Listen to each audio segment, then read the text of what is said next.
Brian will be our guest on the show this morning.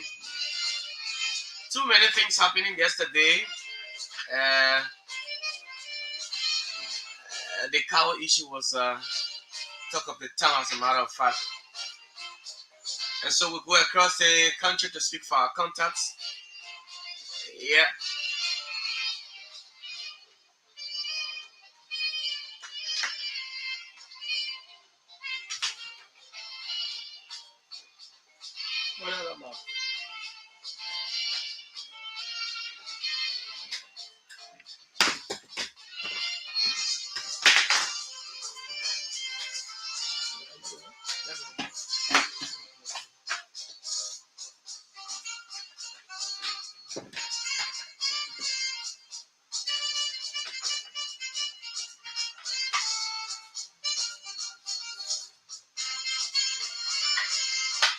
And so let's move around now to connect our county contacts there. One man, Obed Gibag, is getting set up. You can follow us on Facebook, KCN TV, and also on YouTube, Kear Communications Network. Share the video, invite others to follow as well.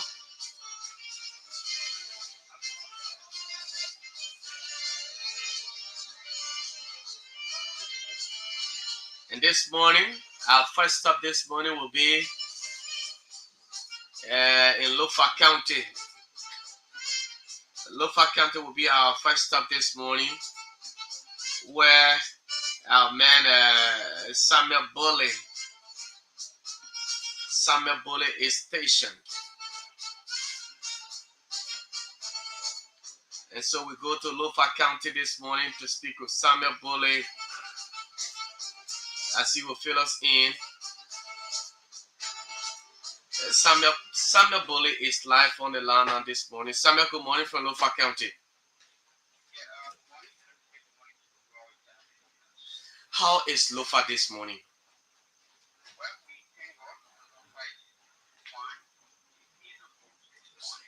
Okay, bring us up to speed with this development about jubilations of students and the celebration by school administrators.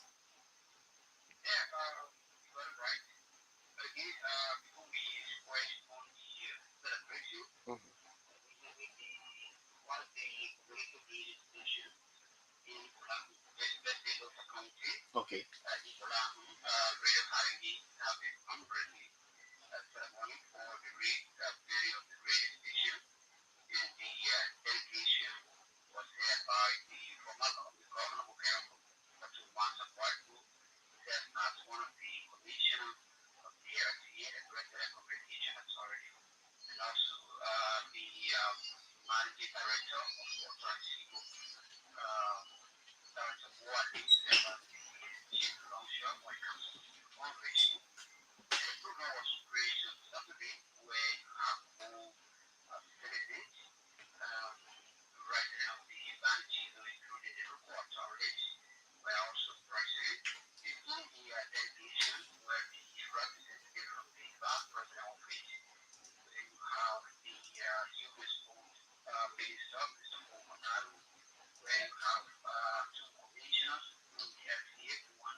So who is the sole financier of this community radio? Well, the community radio was established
Okay, this is a good initiative.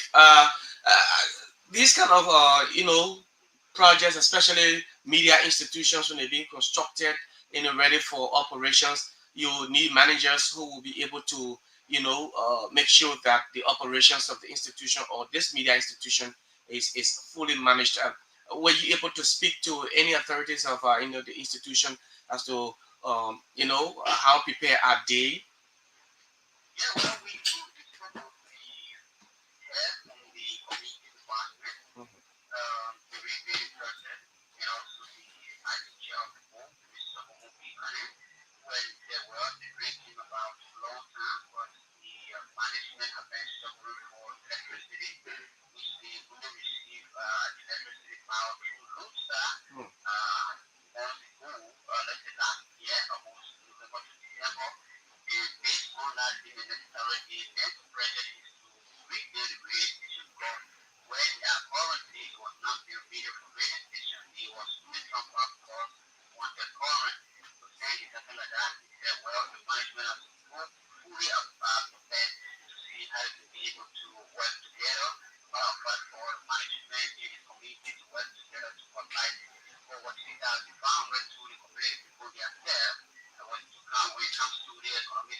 Okay, thank you so much. So let's move now to the data development quickly.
How are the students reacting to this pronouncement?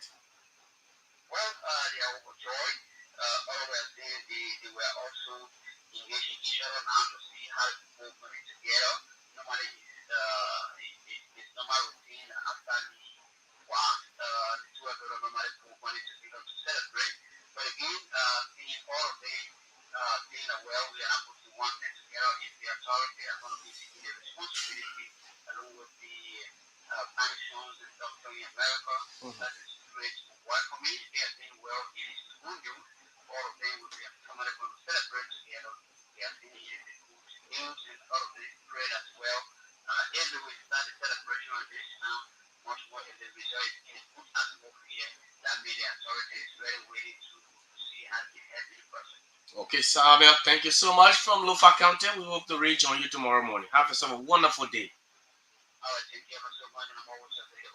Samuel Boley is our Lufa County contact there in filling us in this morning with our developments from the county. We go now to Bond County, where our man Nathan Cully is stationed. Nathan Cully is in central Liberia. And of course, we will bring Nathan on very shortly as he will fill us in with developments from Central Liberia. This is the Kear Morning Show here on Kear Radio 95.9. Of course, Nathan is live on the line from Bond County. Nathan, good morning. Welcome to the KMS. Nathan? Yes, good morning. Yeah, good morning. Yeah, good to have you. Good morning. Okay, how is Bond County this morning? The county is a little bit down, specifically in London. Give us I mean, how is the weather condition? The weather condition is quite friendly this morning. Friendly weather. Okay, bring us up to speed. What's happening in Lofa? Sorry, in Bong. Yeah, that was the chapter of the Green Party. Mm-hmm. Said the peaceful protest at the compound of the street yesterday. So, according to the year of the protest, one George people, I think they said 7 times the security because the protest is still intimate for them to such a security from a position. Over the court, she has silent and for some of the opportunity. She now will be appointed to the unity party, the party. Also done for the project like first some of our lives and they elected for being fun in that project. Did not go where project was district. Who allotted the money for the farm? The country authority, the Nano City, Mm-hmm. elected 100,000 for project for Swamp in the district. And they work out that fund. It did not go well. They have a whole harvest, so they said they use it for business. They also talk for the security of to another and among that they have the unity party. So they said they will not make it for the security to another second. That will shopping another to take it for development purpose. So they also talk about they have a sound relationship with because we have all of party like join the new party to the 2020 election like the NTR, the Liberty Party, and the well, and so they say the security now and able to now work according to them. So they have a friendly relationship with the party. So they said that was because they have some opportunity because the time they allotted the 50,000 and that's it and for the education of the school to the government. They awarded the job to government they still had it and good government is in the night had the subcontractor company, the subset company, so they said during that period some of the young people from the unity party did not benefit from the budget. So they said here are the second amount of people from the unity party which are going to benefit from the work of the security of both to silent and to different people from the area to benefit said a lot of things. So during the protest yesterday, Mhm. the national information chairman from the Tribunal Council like Mr. Weah called the national gender coordinator of the local candidates in Parliament, so they received a communication on behalf of the party. They said the channels to the national so they may have kind of bodies. But I mean, just it may surprise that you see some of the young people that were having the banners that they set up Mhm. just yesterday. Some of them were in the 80s of 50s. Are you talking about those who claim to be youths? Yeah, yeah, those who need to be you see some of them the age of 50s, like that is but the student they now go by it, only to the land, they not support the party. And on the other side, Mhm. some people are the member of the opposition community, they even contain because they said the security over the shutdown she had already performed, but they were through the security and probably the bomb, like some security like that, and then we have it through the security. You mean members of the opposition bloc commended the superintendent for what she's doing currently? Yeah, and some of them they even contain that protest because they said the speaking out from all the short period of time because they are through the security, the former the official Mhm.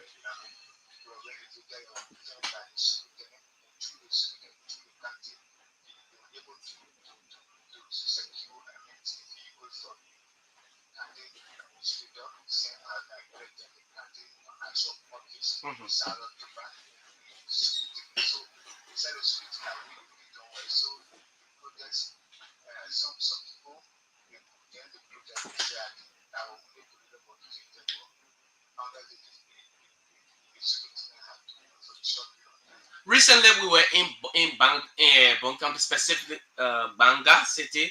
We even visited the compounds of the superintendent office. Now, prior to this protest by the protesters, I want to believe there were some conversations, around before this protest.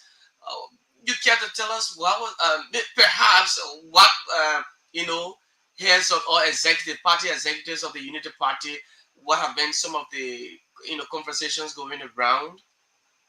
Yeah, yeah, just like just stated, like what we already saw yesterday, or what we saw yesterday, the protest, and some people they have influence behind the protest, they Mm. support the protest effort.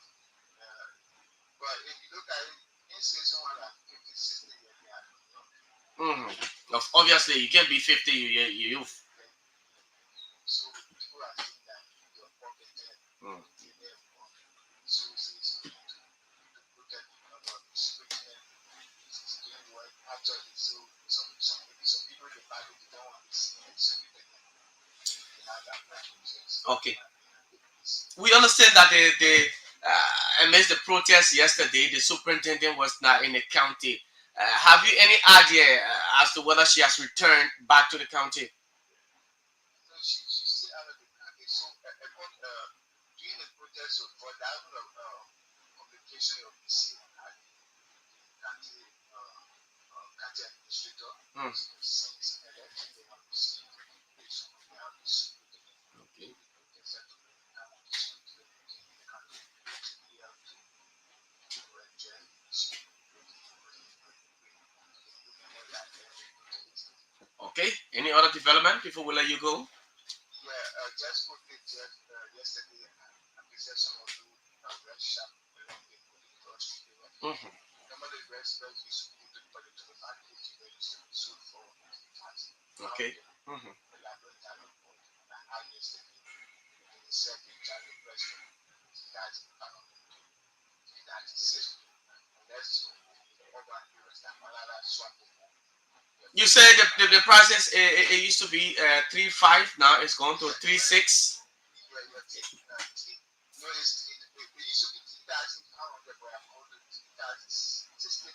Oh, $3,060. Okay, yes. Oh, traffic reduced. Okay. Okay. So unless that they have probably read that the weather panel so that because of the distance, Mhm. people are only there for transportation. So most of that they travel from 3,500 to 3,600. Quickly, what is the current rate in Banga City? Some places will have 196, 197. We Okay. had 190. Okay. All right, Nathan. Thanks for talking to us this morning. We hope to connect you tomorrow morning. Okay. Nathan Cully is our Bone County contact there. He's been filling us in. Listen to him. Well, the protesters, some of them, the range of 80. Let's go now to Grand Cape County where we can join our man Boaka Masakwe. Boaka Masakwe is in the Western region. We hope to get Boaka on the line this morning.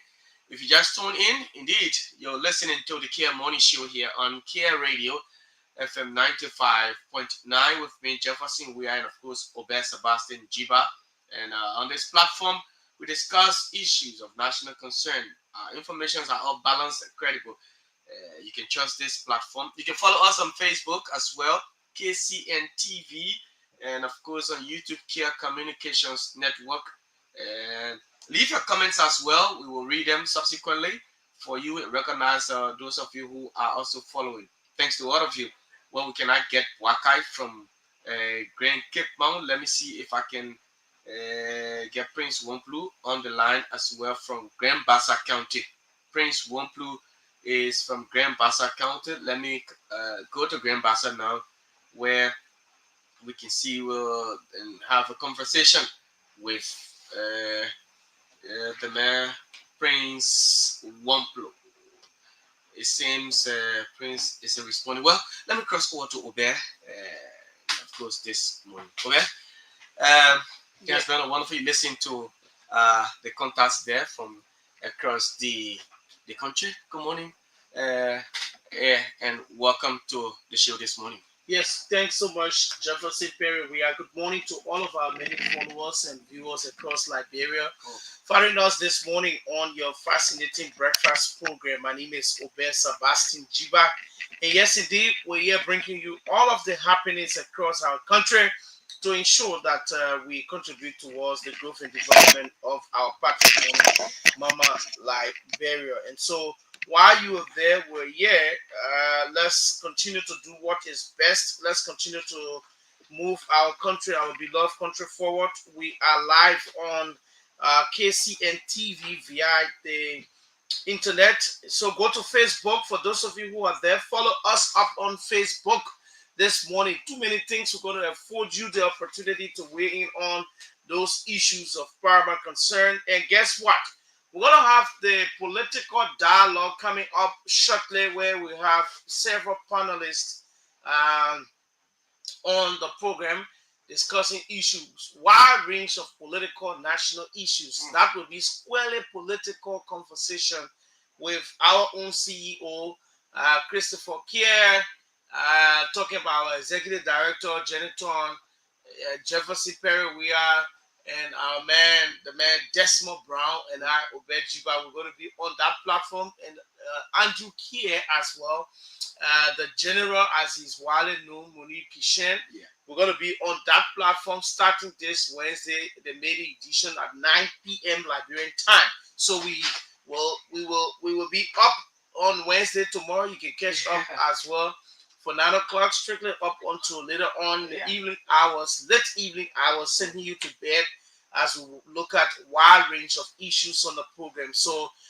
get set, get ready, as we're going to take on political dialogue and conversation, bringing all sides of the political parties to our national discourse so that we can find a way forward to move Liberia. This is how we love to contribute towards the patrimony of our state, and this is what we love doing best for Liberians. Listen, the poor people, us, the poor people, we've got a whole lot to benefit from the government that we support and the government we brought to power. You know, sometimes in the home you say, when your man feel, yeah, that's your obligation because you're under 18. In fact, yeah, that's your right to go to school. Your parents must pay your school fees and do better for you. That's why they are your parents. That's why they brought you forth.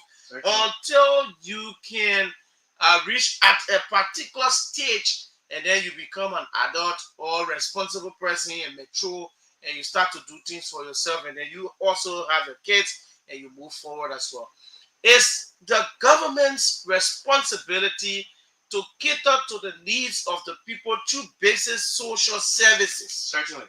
And so, if you as a citizen in a country, right, you must ensure that you put the national government feet to fire to do what is right for her citizens. Yeah. A responsible government will not also be insensitive to the plight of the ordinary people. But along the way, they must also say, this is our responsibility, and let's assume such a responsibility for the common good. Because Liberians, when it comes to campaign, that's why I was listening to some of the people in the rural areas when we visited them. When it comes to campaign, they sit with you, they even go in your mud houses, your zinc round houses. Yeah. They sit on those beds that you have to convince you. You know, politicians, they are the sophists. They see green and tell you, say, this is blue. And then later on, they say, we'll advocate for our people. Now, look at the advocacies. Let's look at the Liberian politics over the years, 10 years, 15 years, and see how far our democracy has grown to the extent that we say, yes, we're getting there. Same old rhetorics, same old stories. These people who were yesterday's critics now, or people who said this was not right, they are the hem of power today. What are they doing differently? To say we're changing we're changing the story, we're changing the narrative, we're changing what we said we could do better than what they did. Let's see. Let's look at the environment. Let's look at our state. It is the same. Jefferson Weah went after me during his administration. I come to power. I find all means to go after Jefferson Weah. Same circulation. Tomorrow, Jefferson Weah comes to power and says Obed was misbehaving. Let's find a means to deal with Obed Gibag because he misbehaved during his administration. It's revolving. It's a cycle. Every time we preach national unity and reconciliation, we're going nowhere with that, Jeff. We're going nowhere absolutely with that. Tomorrow, now, everybody crying say, I think at this time we need a government different from the traditional unity party and CDC. Maybe we need to try someone new. Maybe that's a conversation. That's the conversation around the corner now. Yeah. Should we have a new breed of leaders as well? Yesterday, Unity Party came, and the same old people resurfacing governmental position as in there are no other people to have occupied such positions. We're not denying them of working. Yes, they've got a right to work as well once they qualify and competent. But what are we saying? Can we have a diverse society? Sometimes the campaign and tell you say government of inclusion. See how people have been included in government. So the government will come in and say, they men wearing CDC government, my man, you wearing CDC government, you're misbehaving, move. They all are Liberian come work.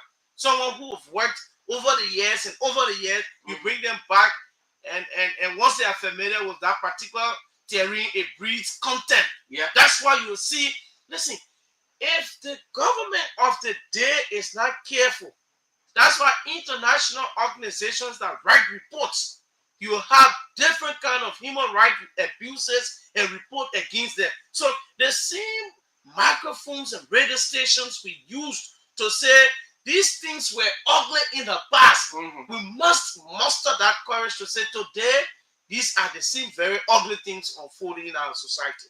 Yeah. Let's take a look, Jeff. Are there not wasteful spending? Certainly they are, Obed. Let's take a look. They are. Are these people in state power also not in the interest of themselves? Let's take a look. And now, yesterday, the people who were there, they are pretending as if when they were in power, they were also saints. And they did what was right in keeping. Were there now violation of the rule of law? Yes. They were.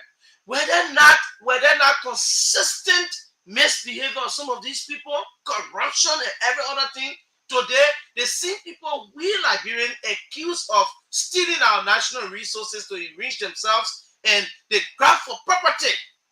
It was almost like a contest in the previous administration. Yeah. Everybody want to own properties. You see the young guys in government, they got trucks. One man got over 10 trucks. The other man built condominiums. And they were being followed by their leader. Today, they are preaching a message as in they did not do those wrong things. And we Liberians will just follow that and say, oh, they say they meant so yesterday, but so don't they meant talk today, everything okay. Natana McGill, Samuel Tue, this one. These were the people who were directly accused of siphoning state resources. They were the epicenter. Even at the global level that our traditional ally, the USA, had to sanction them. Today, these are the voices that some of the same very Liberians think that they are saints. And so yesterday, people who accused them as well, they're empowered today. They believe that what they're doing also is right. Right. And nothing happening. That's it. Liberia is going nowhere if we continue to tread on this particular path. The country will continue to retrogress. We will continue to go backward while other nations are making progress for once. And that's why one of our board members and I were talking, and all of us on the call, he said, what will it mean? I think it was one of our friends, sorry, not a board member. He said, what will it mean if you go to JFK and say the maternity ward over there is free of charge, for example? What will it mean when the government says this thing will be implemented on the expense of the government so that the citizenry stand to benefit? What will it mean? When will we have a quarter point in this country? No way. Nothing. That's it. Nothing. Absolutely nothing. The other leader will come, grab, get, and go.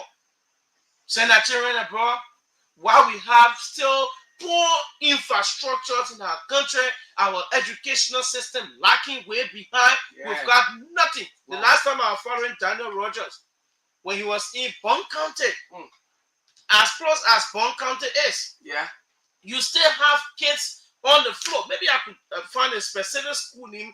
Let me see if I can get the name of that school in Bond County to be actual with the information. Then we'll go into our first point of discussion this morning of the program right here for you. You see, now there is a school in Bond County called the Pinga Public School. It's located in Former District. Former District, they got a code for this school, it's 2165. They say a reading for school. If you see the video from the school where children are seated on the floor on some rack, something or so, you will cry. We are yet to even have good infrastructure, togglers of teachers. If the school building, you get teacher, you have teachers. Liberia case is just different. And it saddens all of us who are patriotic. Some of us, we get dual passports. They're the big shot. They go to Ghana using the Liberian passport. And for Ghana, they travel all of the country with their American book. This is where our neighbor streams were buried. This is what we owe loyalty to this country. Even if we travel, we're just going to travel to see and come back. Unlike others who have lived the rest of their lives over there eating ham and chicken. They do not know the sufferings and pain we go through in this country.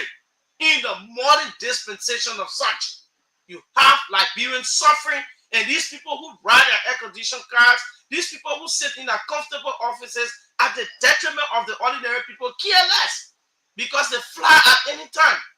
They get on plane and they leave the country at any time at their will. But again, the state played on you. They put the countries in danger. They gamble Liberia. When they are out of job, they go and lay down in America and other parts of the world and enjoy themselves. Again, work on that side, get property, do this one, do that one. They come here as a hustle ground. They are now good leaders. Somebody pay 3-4 barrel, and you put plenty of money on it, say, you pay biscuit. Yeah. Yeah. So they continue to rob the system, Rob the system. our national leaders. Yeah. Until we Liberians with the authority to vote these people by making wise decisions, say this person can change and transform Liberia and make it a livable society for all. How long haven't we spoken about the equitable distribution of our national wealth? How long? We sit in the country and allow this company that the last time I also reading you have Aselo Metal Liberia. Yeah. How many Liberian people on that board? Wow. You say Aselo Metal Liberia. You say Firestone Liberia. Let me tell you, maybe I may not be making sense, and we can start up on this, Jeff. Yeah. Maybe I may not be making sense. Or you take the sense from there and turn the none away. But if you say in my mind, if you say Aselo Metal Liberia, the board of Aselo Metal Liberia must have Liberians on it that will be in power. Oh yeah. But you can't be sure Aselo Metal Liberia, you invested $1.4 billion in our economy. You know what I mean? To invest $1.4 billion in our economy, and it's not impactful to some extent. You bragging and boasting when the entire Aselo Metal's operation seems to be useless. And you have these government officials and people around. No, it is disgraceful that you have these so-called investments and they're not impactful to the extent. Go and see our brothers and sisters over there. I've spoken with people who worked within the system of Aselo Metal over the years. It's disgraceful. The nonsense that they do in Liberia, they do not do these things out of the country. Aselo Metal, Firestone Liberia. You say Firestone. Let's look at the article of incorporation. You say Firestone Liberia. Look at the article of incorporation, Jeff. Do we have a Liberian at the top security level? Is hell no. You don't have them. But sadly, they take expatriates, they take foreigners, place them at the high level on the decision making at the top executive level. You tell Liberia, you say they want a black manager. Nonsense. Yeah, you get Liberian small piece of job. You bring accountant. Yeah. From all over the country. At an executive level, you make executive manager for your company. As in, we don't have these competent, qualified people to serve in those key positions. But you say Aselo Metal Liberia.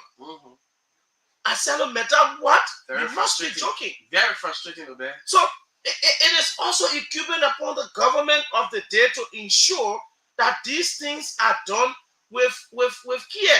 Maybe we need to review the article of incorporation of these people. You say the company, you attach Liberia to it. Go there and see this company in Ghana and see who is the head. They will not be even making fun with it to say. Supposed to say Aselo Metal Ghana, then you say foreigner go sit on the charge. Then what will happen to the Ghanaians? What will happen to the Ghanaians who are there? That's the country we find ourselves in, Obed. You always find it. That's why we always say government should be responsible for all of these things. Sometimes when you say the government and people who have little understanding of this, they start to criticize and say all sort of things because they feel that they are in the system, they're benefiting from the system. So since they're benefiting, the other people they don't have right to speak. The other people don't have right to benefit. And all you said is right, Obed, because you cannot have a government where you have a $1 billion concession company and then just my new portion of the population of Liberia are benefiting from that. Call themselves Steve Giants. You call yourself Steve Giant then? But people laying in Tapoli. You go Grand Bassa. See the poor, then the poor, they said the poor, the other day I talked about the poor air condition on zinc shaft or all these containers, and you have people there, and you're supposed to build structures for the people. How can you have people working for you, Jeff? Because the company is so useless to the country. And they are doing temporary thing. For all, well, let me simplify this. From Charlie Kington, the previous company, Lamco or so that was operating over there, the same structure, those existing structures are the one the so-called multi-million dollars of is using. Nonsense. For 15 freaking years of operations and failing to uplift Yekepa and Buchanan, Aselo Metal CEO, Mr. Meta, think his $1.4 billion investment scheme can fool us. If it will fool some of you Liberians, that's the kind of society we find ourselves. If the society is not literate, if the society cannot stand and be carried away by rice and chicken and lapa, oh yeah, these are kind of things that will come and just go scot-free. People come and throw anything in the society and in the economy. We will not scrutinize it to the fullest and say, can we question these people about how viable in terms of their investments are? We must hold them. And that's why some of us were committed to do it. oh yeah, 15 years of operations in the country over 15 years. Asylum Meta, Mr. Metaka and talk about 1.4 billion investment to full Liberian people. What is Hell that? no. And that's how we've been speaking with some of our good friends who even worked in Asylum Meta system. We're too sensitive and smart not to know that Asylum Meta Liberia is here to continuously loot our system. To continuously loot our system. To continuously loot our system. It is totally disgraceful. How will Asylum Meta come and loot us continuously and we sit there and say $1.4 billion investment in the country? Oh yeah. They exploit our country Liberia to the fullest. Asylum Meta is exploiting all money. Let me say this, and I will just weigh in on this. Jeff will come in, we'll open up the phone lines. We'll talk about the cow issue with the CDC. We'll talk about the other lawmakers have been free. Those things are ceremonial issues. But let's talk about legitimate things that affect the lives of the approximately 5 million people in this country here. Sometimes we feel so sad when we see our brothers in Nigeria, Ghana, and we won't compare ourselves and say, oh, see how the guys, musicians in Nigeria, they are doing better. Yeah. Musicians in the other countries, they're doing better. See journalists in other countries, the life they live and how they're doing better. See us here. See our social workers. I'm not saying everything roses in other countries, but I mean, they decide to set up a standard and a path that at least to say, a foreigner, you not come to the country, or so-called investor, you come and loot the wealth of the state at the detriment of the ordinary people you claim that you're investing. Asylum Meta. Yeah. So-called $1.4 billion investment over 15 years in our country. Yeah. The company abuses its work. There have been workers being abused by the company. This has been revealed to us by key sources within Asylum Meta. We're not just saying it because we want to be our mouth and talk on radio. People who held key positions at Asylum Meta, people who worked in key positions and they're good decision makers at the point in time, they've been there. The company Asylum Meta abused a lot of workers by keeping them and adhering in those rotten continuums that we continue to talk about. In Yekepa and in Buchanan. Yeah. Are you not insulting the Liberian people over there? You keep our people in rotten continuum and makeshift stuff. Yeah. You put it in Tapoli, you say that tent. Yeah. Yeah, and you're sleeping in good structures. Under good structures is there. You're having comfortable homes. What kind of nonsense is that with there at Asylum Meta? Yeah. That's the kind of company we have. That's the kind of company we have, okay? When the company that even the communities adjacent, when you see the communities are very, damaged structures, like you said, and the very roads that lead to the company, you see the roads are very bad. The trucks, they pass with heavy tons of minerals, iron ore, but the roads are bad. The communities are affected. The dust alone. Look, Obed, I saw a report that one of our colleagues did from Yekepa. If you see that video, Obed, you feel so bad that a multi-million or billion-dollar company will be in Liberia, and then the communities that are there are being affected by the operations that they carry on. Yeah, and we're not even just talking about how people are underpaid for the job that they do at the Asylum Meta. Let's talk about that. That was not in the news. They underpay these people, use them, put them in rotten continuum, make them to work out their body 24/7, and you're not paying them as equivalent to the people you bring from Zambia, the people you bring from how you call the place, Nepal. All those who come from Europe and everywhere. You pay them good money. And all these are happening because you have a very weak and lazy labor system. Oh yeah. practice in our labor system. Very poor healthcare system at Asylum Meta. They don't care labor system. They just sit there. All they want to do is you. But and these things will always happen when when these companies are the government officials are, especially the labor ministry, when they are in the pockets of these concession companies. That will continue to happen. Sustainable education. Imagine environmental hazard, unsafe working environment. Yeah, there are numerous of things Mr. Meta must address to come and pretend like he cares. Because you say you build $1.4 billion concentrator plant. I mean, that's a charade. Yeah. That's a charade, Obed. Because the people who are those that will benefit from it. Do you know how many minerals Asylum Meta export from Liberia? Mr. Meta is the chief looter in the mining history of our country, and claim to this is a very big shame on him and shame on all Liberians who have over the years promoted and still promoting the wickedness of this man. Yeah. That's complete wickedness. Oh yeah. Mr. Meta continue to keep our people and the country in the worst condition of all. The so-called concentrator plan you talk about that he built to finally collect the iron ore from I call it Ganga, Yoto, Toda, and take them to the world after his exploitation. You know what I mean? You know what I mean? So you know how much you get from just look, Liberians, you have to open your eyes. Let me tell you something.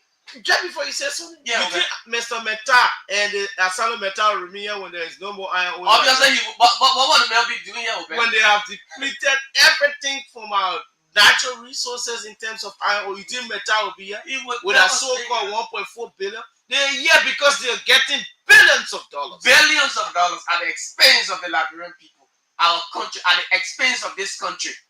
The minerals, this country is so rich. That's why you see the people will come, they will use all of their means and get to government, key government officials and agencies in the government, and they target them and say, this is what we want to do, and then they do what they want to do. And those people who are responsible, the mines and energy, the Bureau of Concession, they are all aware of these things, but they just don't care about the people because they are living in the pockets of these people. Yeah. And aside from that, as a country in its entirety, the government of the day. For me, I don't want to limit it to some Bureau of State owned concession people. I don't want to limit it because those ones they take instruction directly from higher ups. Obviously, but it is a government thing to know that the chief looter in the mining history, Mr. Meta, and his so-called 1.4 billion investment is useless to the country. It is not actualized. That's why the last time I made a post on social media, why Asylum Meta with a so-called $1.4 billion cannot tell us their profit margin over 15 years. They will never tell the Liberian people that. No investor will come to a country and is investing a huge amount and cannot have a return on his investment. Now, this is the analogy. When you invest in a particular country like for Asylum Meta, and you're not getting profit, how do you pay taxes and revenue to government? So if there's a decrease this year in profit margin, your revenue to the national envelope might drop at a particular percentage until you can accumulate that particular losses. And say, okay, you cover off for the losses from this particular year. Asylum Meta has been very irresponsible as a company to inform the Liberian people for profit margin. You know what it means for a concession company to hide what they bet. See the work. We all watch global news.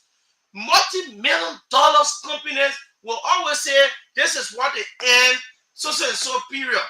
You just saw Elon Musk. What happened? He lost about billions of dollars just for 2 days after he and President Trump grabbed some rigmaroles. Millions of dollars. Some of his companies, as government is a direct customer to these companies. But see us here. When you try to talk these sensitive things and say, the people they're investing, they're helping our brothers. They are not helping our brothers up to the level. They are harming us more because we're so lazy, hungry, and we're very poor in this country. People misuse us. They abuse us for the little things. All of us in the country. When will Liberia get better? When will we take things on a very high standard? fellow Liberians, this is sad. Very If sad. you're not concerned about that, we are concerned about these things. Asalo Meta is getting more. Mr. Meta is the chief looter in the mining history of our country. When there's no more iron ore, Asalo Meta will pack off and leave and go look for area to add Mr. Meta billions of dollars up. He is a billionaire. Yeah. After the country will get 1.4 billion. See the construction of the bridge. Bridge you have been using for Rack of Ages. Rack of Ages. 700,000 to go and refurbish that particular bridge. Yeah. The roads are still ugly. In 1.4 billion investment, what have you done to impact the lives directly of the Liberian people? You talk about you build plant, you do this. It's because you want to get more iron ore. That's why you're building these structures. If you're telling us that you were able to erect a community college worth 1.something million, then if you're you're doing telling well. us that you brought a state-of-the-art clinic, Yes. that is a referral clinic, you're doing well. If you tell us that you were able to electrify the place for so years, but you got all of the electricity, and the county is still yet to benefit those counties, Niba and Grand Bassa. Amen. Even power bunk. As we always say, nobody's stupid here. Just start playing on the intelligence of us Liberians. Talk about Asalo Meta, Liberia. Who are the incorporators to say Asalo Meta, Liberia? Our Liberians at the top-notch executive level in Asalo Meta. Meta, how you call it? Firestone Liberia. All of you using Liberia on international companies. You know what they do? Internationally, they go and say we're an international company. Yeah. No, locally. Locally. No, locally they say the international But when company. they go over there, And on our side, they're taking as an international company. So they come and localize the thing and say, Asalo Meta Liberia. yeah. Because of the taxes and everything, the revenue they pay to government. Then you look on the article of incorporation, you have no single Liberian there at that top executive level. You are robbing and exploiting the country. And we sit there and watch all this nonsense happen before our faces. Yeah. Liberia is going nowhere. Liberia is going nowhere, Obed, and we will continue to talk about these things. Look, Liberians, some of you listening, it's time that you shine. These little things, stop being carried away by these little things that the people are giving you. You go to a company where you and this man, in fact, you are even more qualified. You are an accountant. Then they take another accountant, you have the same BA degree in accounting. This man has BA degree in accounting, and he comes to Liberia and takes thousands of dollars as salary, where you just get 250, 200, and then you feel that you are working and you're satisfied with that. And then when people talk, you say, oh, but the people get the people job and the people working. You are not working, you are enslaved in your own country. You are enslaved in your own country. Let me tell you this. The people come, there are too many managers in this country, but you get few of them who are just making peanuts while these so-called experts come to Liberia, or in the name of they are experts, they come from foreign countries and they come, they make the money, they make the thousands of dollars and take them back. Look, when the companies come, they will bring their people behind the companies, they take the money and carry it back to their countries. That's what they do. And then you, the Liberians, you who are doing the real work, the hard work, they leave you on the bench and you just sit there and you feel all is okay. But this, let me tell you, you are a slave in your own country. It is time, and with all of these things we're talking, the blame will go on the government, because if you have a responsible government that is in the interest of the people, what they will do, it will be something that will benefit the people. You cannot have the citizens crying every now and then you have one company over there claiming to be doing things for the people when Yekepa is still underdeveloped. Go to Yekepa, see the road that leads to the company, see the road, see the structures along the road where the trucks pass, see the roads, and you will know that Asalo Meta is robbing Nimba County. Asalo Meta is robbing Grand Bassa County. Those of you in Grand Bassa, you know, when people continue to cry, the other day the guys were crying. You think this is a joke? Then you sit down, you look, everything in this country, until we get to understand that what is happening is wrong, we will continue to live in this country as slaves. When you see one light come, then you feel, oh, LC come, everybody shouting, oh, look, go at these days. Some of you were not born. You did not see LC, you did not see Liberia back then. You did not see Liberia in the 80s. If you are seeing Liberia, when LC comes, and then you just go there, it comes by, then you start shouting. Liberia, the companies that are here, they are not benefiting. They are not. Firestone has stayed long in this country, but go to Habel, the road from Habel City to 15 Gate. It's a company that Firestone. Road is very bad. Firestone will not do that road. I've driven on that road for almost all the time, but the road is bad. What will it do to Firestone if they will change that road and put the real quota? Fellow Liberians, we're telling to you this morning. This is the Kear Morning Show. Acela Metal, Liberia, Firestone, Liberia, the so-called Liberia that they have, they are damaging this country, stealing from this country, destroying our country, taking our minerals, all of our resources from this country without us benefiting. Without benefiting. And you sit there, you feel you're working, and then, the people give us small job, our children, no school, no good health care, nothing good they're doing. How many persons you say Acela Metal has sent engineers and technicians out of the country to go and learn, they're coming back, and these are the numbers of people. Do you know how much money they have? That even if they take 50% from Nimba County or 25 from Nimba and Grand Bassa, let's go out. But they don't do it. They will not do it because they have their family members out there in their countries. They bring them to come and make the job and make food out of you people. That's what they do. That's their job. That's the intent of Mr. Metal. And then you say you build 1.4 billion out of plane. That's a charade. That's a charade. Yekepa is yet to be developed when Acela Metal is there in the heart of the city. But still, nothing is being done over there. So we're chit-chatting on several national issues this morning. Let's go to Facebook, recognize some of our followers real quickly, and then we'll come back to transition to other issues. We continue to talk about Metal. As long as they are in country, we will continue to discuss them and talk about them 100% as well. So let's acknowledge our viewers. Share the video on the Facebook this morning. KCN TV will also live on YouTube. Go to Kear Network on YouTube. You also follow us live there. Good morning, Kear Radio, following from Saudi. That's Ralph Kemukai. Thank you so much for joining us, Ralph Kemukai. F. Jeremiah Stephen says, good morning, Kear family. I'm following from the UN Drive, Rally Times Market. Thanks for joining us this morning from Rally Time Market. Budget people said, wow. Okay, we'll get to that as our next point of discussion this morning. He's following us from the USA, the diaspora. Thanks for joining us from the USA. Lulabo Hegat says, good morning, son. Good morning to you, ma'am. Nicholas Colley says, I'm following from Grand Cape Mount County this morning, King Jaw. Hi, is King Jaw, another center for bad labor practices. Yeah, B Mountain. And exploitation as well. Stealing gold and minerals. Yeah. After 10 years from now, you'll see Grand Cape Mount, erosion, and there will be no land for the people. I pity Cape Martinez. I pity Grand Cape Mount County. Your leaders over there decide to rub shoulders with Acela Metal. It's disgraceful on the part of Senator Simeon Taylor, and Talon for Pillar. Yeah, Simeon Taylor, meaning the man who comes from that particular sector who was running all of the big campaigns and talking all kind of things around here. He gets there, it is at its worst stage as well. Yeah. So you see, these concession years, they're here to loot, steal, destroy our country, go back in our Western land, in our European land, and live the best of lives while we continue to suffer. Yeah.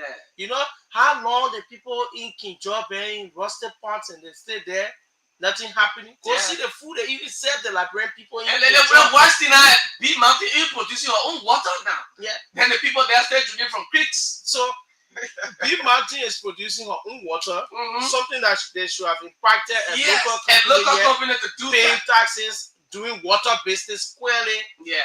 B Mountain has built a tank farm at LPRC. They're bringing in their own petroleum products. Something that was outside the agreement. They're bringing in their own fuel oil and they're putting local importers out of business. Yeah. B Mountain brought her own trucks. B Mountain, they're doing this one. B Mountain, they're doing that. B Mountain, they will take over the country because the government continue to remain insensitive to the plight of the ordinary people. Yeah. Because our people care less about our survivability and strengthening local institutions. Certainly, Obed. They will come and use us. Be careful. B Mountain will start facing chair. Oh, Imagine to start getting involved into other businesses in our country because we do not prioritize what should be done. We got so-called retailing rights. It should be for Liberian businesses. Oh yeah. Go to Jungle Water, to Vata, in all areas. They bring in 20, 40 containers per month. But Yeah. guess what? They still selling one piece of water in a store. Just imagine you. That is totally wrong. You can be a wholesaler and at the same time you say you retailer. Go to A to Z. They're bringing in chicken soup in the country But in it's- container. Yeah. They're bringing in onions. But they But can sell guess it by what? pack. They're still selling by pack. Yeah. That's what they do. They sample it in a showroom. But right, these people should have the warehouses and only sell to the retailers. But you can't be doing wholesale. You be doing retailing at the Yeah. same time. Then people kind of powerful. You expect them. Everybody that will walk in your store Yeah. because you are the major importer. You bring 50 container of rice. For example, jasmine rice, right? Yeah. You come and sell it. Then you still selling it one bag. So how you expect someone to even buy and take it to their provision shop or their store and sell it to other people to get small thing? Oh, when yes. you the major importer, you still doing it. So every sector of the country, one way or the other, is completely a mess. You take RPD and give it to one company and say FFF. Yeah. Wanna bring chicken feet to Liberia. Another Liberian is capable or another person is capable, but you give it to one person. Yeah. You monopolize the business, right? Imagine. The trade industry and say, man, I bring una chicken feet. No man, we're not responsible to bring chicken feet in the country. They're bringing chicken feet and making millions of dollars as well. And they're still selling one carton instead of selling to other coastal and things and for people to make their ends meet. This is sad. And they see with certain brothers, you go buy steel from the factory. What they do is when the local men come and just buy the steel and take it to another community where certain brother is not operating. By the time certain brother notices that well, people buy steel from what many people building there, then they take store there to go and sell. And this is bad. Yeah, So you know what you're trying to do to that man, that local businessman, or you take him off the market. Oh yeah. You take him off the So market. these so-called importers and useless investments that come to the country, it's not making impact. Not at all. And when you continue to talk about these things, they abuse them. See how they treated the commerce inspector the other time. These funny-looking Lebanese boys insulted the parents of our commerce inspectors. Only what? It was at the tenure of former Minister Ami Mola. Thankfully, he's not in that position because the man misbehaved while he was commerce inspector in this country. He gave privileges and rights to his Lebanese friends, And at the brothers. detriment of the ordinary citizens. So an inspector will go to a particular area where you will call Ami You Mola just call Ami. to the extent And that say, my man, move from over there. his wife and all was also on the phone with some of these people. Look, we must try to improve our sector and give dignity to our country. You want to go in different country and say you this and you not comply with the laws of the state, they will discipline you. When we come here, we allow and take trash. We make the people to think that Liberia is a dump site. Look at the clothes they bring here. We say DK Bay, right? Yeah. People use clothes on that side. Then we, You bring it on this side. You say DK. then we jump in there, we said we DK now wear Bay. cool clothes. And it's been sold exorbitantly. See the low class of clothes they bring to us. Buy the jeans trouser, the one they say they're taking from China and other countries. The substandard one, they sell it for high price. Oh, By yeah. the time you wash a jean trouser one time, under the trouser seat will tear, It will it will start to ripping fade up. different color. Yeah. See the rice they bring in the country. See the grade of gasoline they also bring to the country. You go put 2 gallon, 3 gallon, or 5 gallon in your car, the gas burns faster because it's at a very low grade, but they sell it at a high class level. Right now, you have some cents being added on the price of gasoline by the government. It's gonna $4. $4. So if you're shocked buying gasoline, the government of Liberia has increased. And I nearly, just 2 days ago, the guy must say, I nearly, jump into argument. Serious argument. I didn't know. I said, but why would they say, but that's the price? Good. I was like, So these things are affecting our society. We're going nowhere. I sell a metal Liberia and there's scam 1.4 billion investment, which they cannot tell all the returns on their investment. Continue to suffer our people in the country. And we're just saying some of these things, and you people out there know that's the reality. Let's forget the politics of the day. Everybody want to talk politics. Yeah, it's good. But Let's look at these sectors. For how long we'll suffer in our own country? Who will come and give Liberia back to Liberians? 100%. That we can put our arms up and say, we are Liberians. We deserve better for our country. Small country with 5 million people. We allow foreigners to come and use us here on grounds that they're coming to invest. If a next government comes to say, okay, well, let me review this document, start to look at it. What was in it, you will not change. You know, the one you change in there, you come in, ask somebody so you can get more money too for yourself because you feel you the government in charge now. You say, but these things we're doing for the people were not right, so we scratch this one, or you gotta improve on this. They will not do it. Okay, let's move on. Our next point of discussion will allow you to weigh in some of these things we're talking this morning. Sit back, relax, invite others to join us while you're in your offices, at home, at your job site, wherever you are, your hustle ground, in your keke, in Texas, and in private vehicles. Some of our government friends, they usually listen quietly and they tell me that they will follow up on your program at Kear Radio. Yes, this is a balanced, objective platform. We owe no loyalty to government or the opposition. We are here to advocate for the Liberian people. Follow our trend of programs and events. A young team of professional Liberian journalists ensuring that we do what is best for our Patrick Morning Mama Liberia. Folks, let's run through this entire debacle with the Dole's family and the CDC political leader. Let me play this first of all, and then we'll come back to do our analysis on what's trending, what's happening in our country. Okay, what do I have? Where did I put it as well? Jeff, did I send it to you? Okay, let me try to get it. Sorry. Okay, let me try to get it real quickly. We play it. And then we move on the program this morning. I did not send it to you. All right. I'm trying to look for the voice of the late Nancy Doe, which accused the former president. Let me check it quickly. I can get it quickly. Yes, so we get it. We play what happened on the mat, and then we make sense of the discourse this morning. The rejected cow has been trending now on social media. It has been greeted by mixed reactions, and of course the gift given by His Excellency, former President of the Republic of Liberia, has been rejected twice by the Dole family, daughter of the late Samuel Doe and Nancy B. Doe, rejected offer from President George. We are on grounds that the mother was treated during the presidency of President George Weah, that the CDC government did not accord her due respect, privileges, and benefits. She cried. She went there. He allegedly spoke the way he talked to them. That's what she said while she was alive in an interview. And then later on, when he went to identify on the mat, all of us have seen, if you did not see it on social media, he said, "I son, I do this for." He made no apologies, and he said he was not going to attend, but he would make sure upon a request that when a great person died in the land, they like to kill cow, and then he said, we'll make 2 cows available, an initial contribution of 5,000 United States dollars, which is equivalent to $1 million. So let's listen to what the late Nancy B. Doe, what she said in an interview.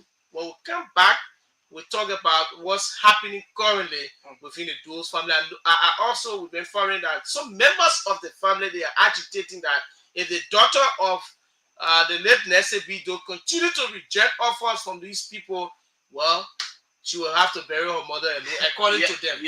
But let's listen to the conversations we're getting. All right, so here is the voice.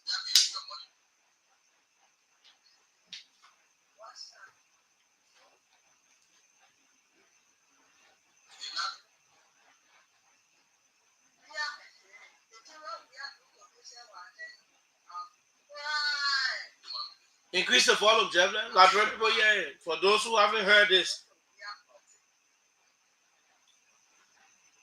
John, we are now going to say that your son, the husband's son, you the one, you went to airport school, you won your case, and he didn't give you money. He said, how many times you not see Weah there when he was president? You saw him one time. One time. When he had a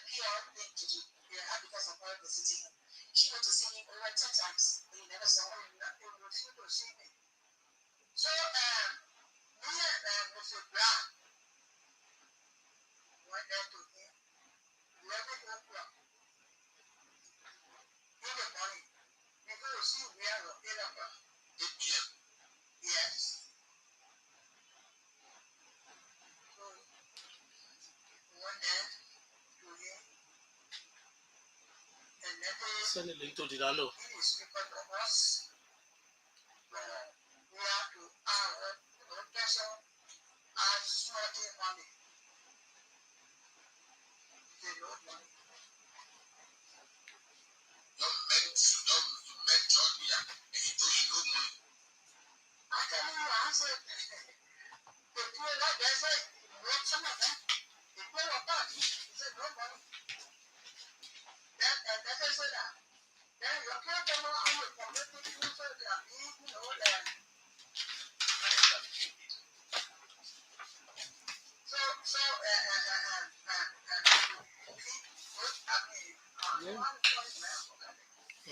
The woman for her. Chairman, yeah.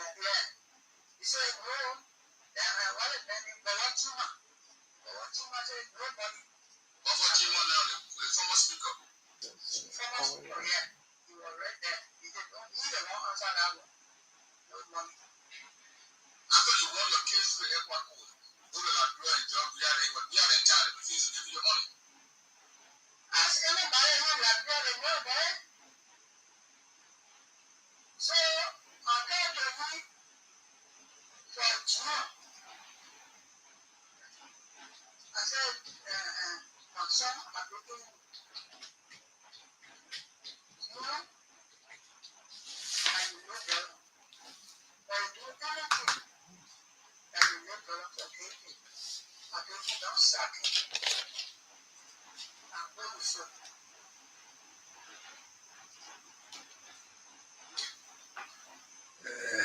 Yeah. Okay. So in summary, yeah, the internet is a big cracking, right? In summary, that was the late Nessie Doe's voice in an interview that she was ill-treated. President Weah alongside Buffer Chambers, they ill-treated her, yeah, according to her. That was the claim. But listen to this. Something that happened when your first son, when you pass away, when your first son comes, they can pay cow. Please pay cow, you should do a pay cow once. If you are asking your pocket, okay, cow, with respect, cow.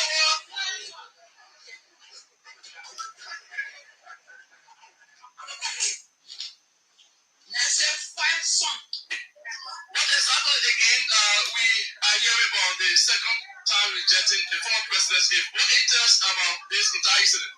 Was returned this morning. Okay. Rejected for several reasons. I thought it was offensive for my mother, her memory. My mother is not a liar, and we will not bury her as such. We will not bury her as such. It was simply that reasons. So yesterday it should have been handled. I spoke to the ambassador and I wasn't happy about it. And he said he was going to handle it. He was going to do it. And this morning he hadn't done it. So that's the reason I personally made sure that it was done. So I believe he went and got it in error. But I have the final say. This is my mother. I looked after her. I took care of her. Okay? And no one will disrespect her. It doesn't matter what anyone says. So I'm a child. I'm the leader here. Okay? No one was here when she was ill. No one has been here for her. So it's what I say. And I don't care what anyone else says. I've consulted my siblings. We're all on the same page. Thank you. The first return from the former president's party headquarters was received by Ambassador Asen Yelebo. That's what you say? Not for you? I returned it this morning because it should have been done yesterday. Because during the speech, there were certain things that were said that was not acceptable. And so I told him that I rejected the gift. And he said that he was going to handle it. But he didn't. So I handled it. So when he went to get the animal this morning, he did it without my consent. So where are the full items, the 2 cows, the 50 to the 5G mega race, and the 5,000? Put everything outside. Okay, everything needs to be Okay, that's the official position of the family from the daughter who is claiming that she took care of her mother in terms of illness and when she was down. On grounds that President George Weah, former president of the Republic of Liberia, did not do well to her mother, and so she rejected his gift, 5,000 US, 2 cows, and 50 bags of 25 kg rice. Send it back to the CDC. Asked the ambassador Isaac Yenebo that she rejected those items, but he went and accepted them, brought them back to the mat, and so for the second time, she had to instruct them to carry the cow back to Joshua, that they do not want his gift. Well, former president, we are actually would not be happy. He was angry about that as well. And this has been greeted by mixed reactions in the public. One end is saying the way you treat someone when they are alive, and then you come up when the person is no more, you try to show love, is meaningless. They say treat people with dignity and respect when they are alive. Certainly. So when the person finally passed away, those memories and while the person was alive will be cherished. But I mean, today I'm hungry. I asked Jefferson Weah for $5 to buy Kobo, and he said no money. I'm walking and die from starvation, and Jefferson Weah comes with 30 bags of rice and give it to my children or my wife and say, Obed was a good friend and XYZ. If that child is in the know, will do the same. On the other hand, right? They say when someone dies, it's time people unify, Make amends, and move forward as well. On the other hand, another person will say, I think it was prudent that the gifts be accepted, accept the apologies of President Weah. Moving forward, it becomes a lesson learned for both parties as well. Forgiving, he said, oh, my people are not wicked to your mouth. You forgive me, yeah? And then you move on as well. On the other hand, another person could say that. On the other hand, there's some family pressure. According to her, all her siblings, family members, brothers, sisters, and everybody agreed that they should reject the cow from the president because he did not do well. So it was a reached decision by the family through the direct link of the siblings, unilaterally, according to her. Other family members, uncles and aunties and extended relatives said they made a request that they need cow to care for their sister, their auntie, their cousin, or so. And so, therefore, if the daughter continued to proceed in that manner and fashion, she will have to bury her mom alone. Their hand will not be inside. Other actors, political pundits are saying when you have people in the family who are carried away by meat and chicken and food and do not understand the integrity and values of the family, they go and fall for anything as well. So it has been greeted with mixed reaction. There have been claims and counterclaims. There have been reactions to this. On the other hand, politically, the CDC said they did not care though. Members of the CDC in support of George Weah reactions. Yeah. They said, we did not care though. If we refuse our political leader cow and rice, we will eat it. After all, like I listened to one of the citizens this morning in the news, she said, after all, you all in our sport CDC, so that we just for our own neighbor ourselves. There you go. And then they went on and on. Fellow Liberians, this is the situation. What is your take about this? We'll talk another thing real quickly. Our guests will come up. We got two other issues to talk about. We'll talk about a Nigerian notorious drugs dealer who is currently in South Beach and we're receiving report that they want to go and free him just like that. We'll post his picture today. I'll post his picture after the show and the amount of drugs that he's been trading. These are guys helping to make more disadvantaged youth and Zogo in our country. You know, every time you talk about drugs, it's related to Nigerians, and these people continue to prove that, yeah, they will bring drugs in this country, do business as their only means of getting rich in Liberia. So we'll call on the judge and everybody at the court and the legal people to see as to whether they will try to free that notorious drug dealer from the Town. We got the entire file and history from him. We'll post his picture today along the drugs he's been dealing. But we'll come back to our point of discussion. So On the social media, obviously, they'll be trending. Different things. Cow dancing, cow in Peko, cow on the lepo, cow here, cow coming, cow going. A lot of people say the life of the cow matters. A lot of whole fun around and associated. But on a serious note, we're talking about the life of someone that is no more, laying her to rest, and a lot of things. A lot of things. Why didn't the family reject other gifts unlike the gift of former President George Manuel Weah? It's a serious concern as well. So I don't know why you want to weigh in on that, and then we'll talk about another issue and move on this morning. Yeah, exactly. Just you said it all, okay, and that's a real thing. But what I see in this whole conversation, which I don't want to, dive into honestly, but what I see is that there's some little in my opinion, little politics being played around this whole case here. There's politics all into it. And I just want to say this to the family and all of those who are, talking about this, that they should not use this deceased, this lady, to score political gains, or they should not use her funeral as a political stage.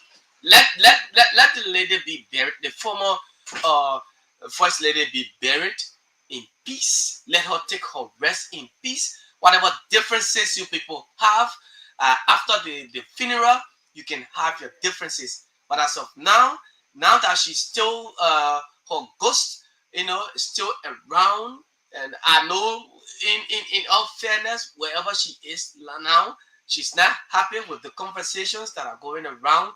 So I will advise everybody everyone who's taking part into this to let this lady be laid to rest, including the doctor, the opposition, the CDC, and political actors, and everybody. Let this lady be laid to rest. But Jack, you say you see it as being political. I see some. Yeah, that's for me. What I do not see it. I do not see it until it can be proven. Yeah, that's what I said. Beyond That's what all I see. reasonable doubt that is being politicized or political hints are. I don't think she is that young to allow politicians to use her for over the death of her mother. I am not saying, but that's what I am sensing. That's just my opinion. It could be as well. Anything is possible. As humans, today you see this one happen, tomorrow it happens. But well, fellow Liberians, what do you make of it? Fanatic Kofa and other lawmakers been released as well on a criminal appearance bond of over $440,000 US. Yeah, and so what does it mean for them, the government as well? We've been following this case throughout. There are a lot of talking points on the plate this morning. We have said what we could say using our analytical skills this morning to bring sense to the discourse. We'll open up the phone lines and engage your interactions, fellow Liberians. The cow, money, and rice presented to the Doe's family has been rejected, and on yesterday 2 times. It was rejected by the family head for now, which is the daughter of the late Nesedo, on grounds that her mother was not an offensive person. Her mother wasn't a liar. Her mother respects needs of dignity and respect as she's been laid to rest gradually, leading to the final homegoing of her mother as well. What is your take about that? Do you think it's politicized? Do you think some politicians are playing on the family?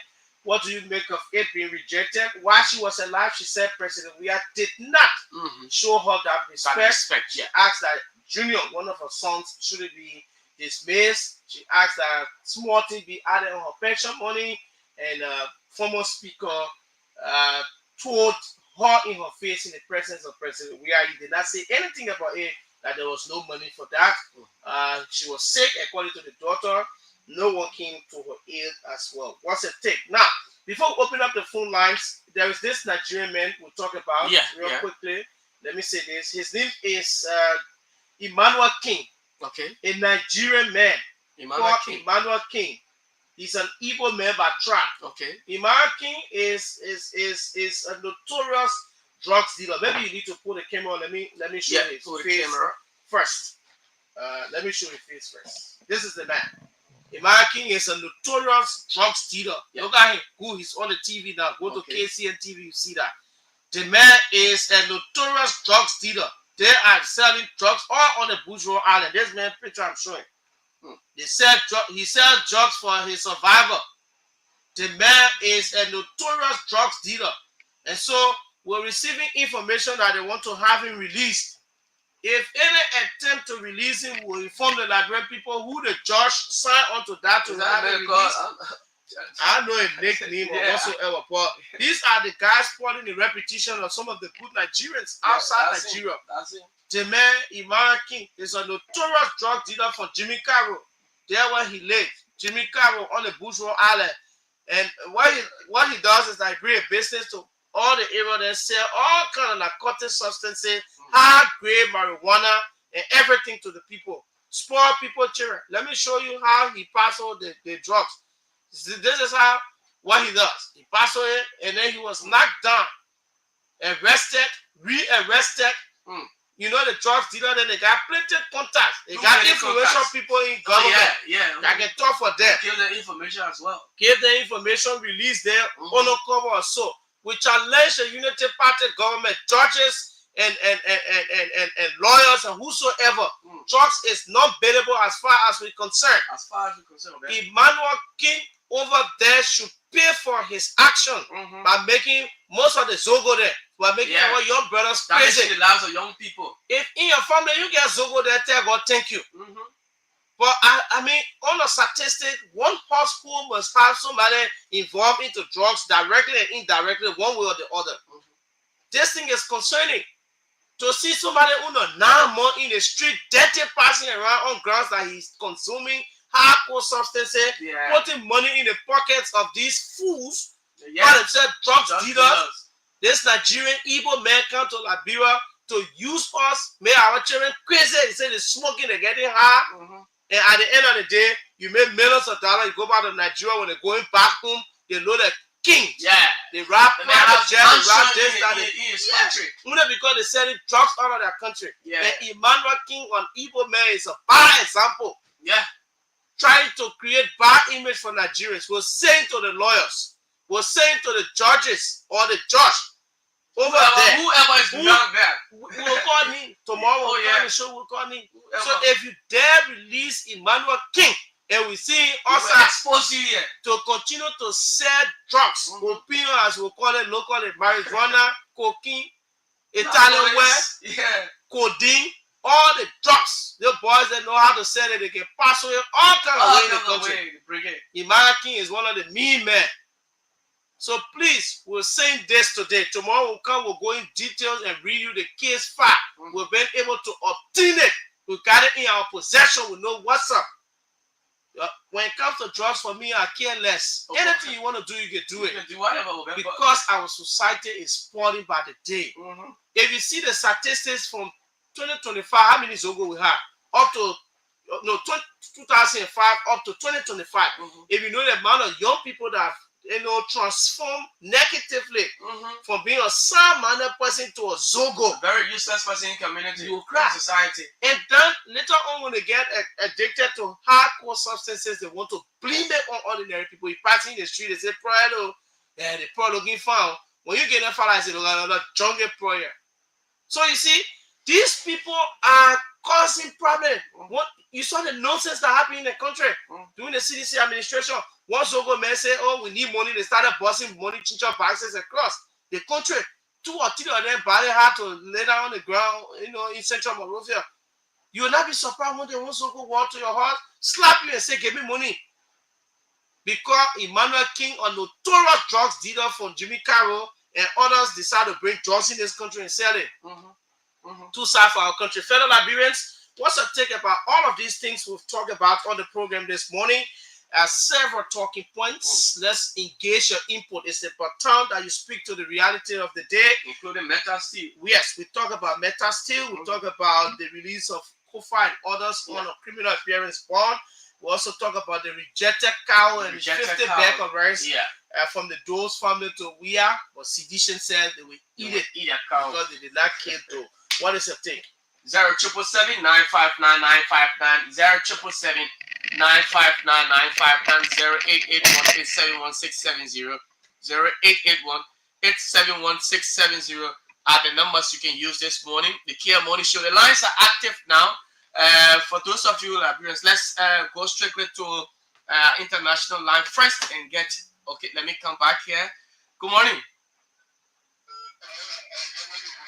Seku Fofana. Let's hear you quickly.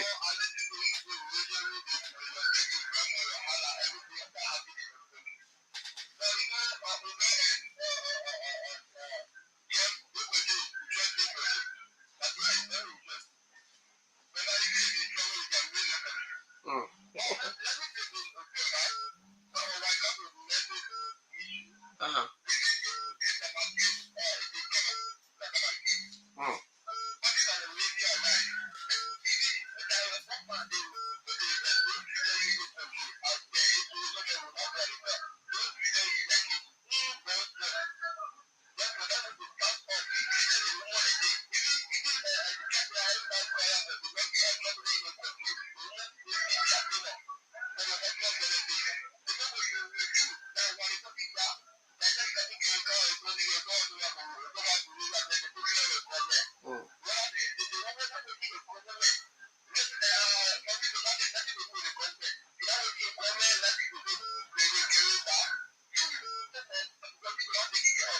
Okay, Seku.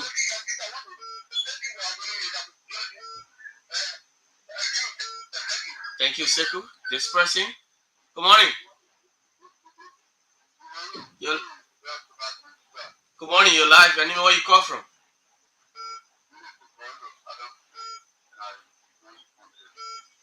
Welcome, Adam.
Yeah.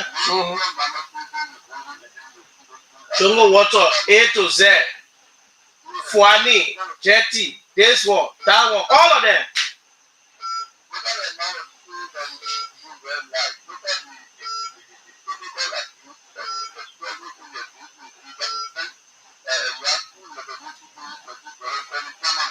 Well, yeah, they said they want hammer your up. Ego.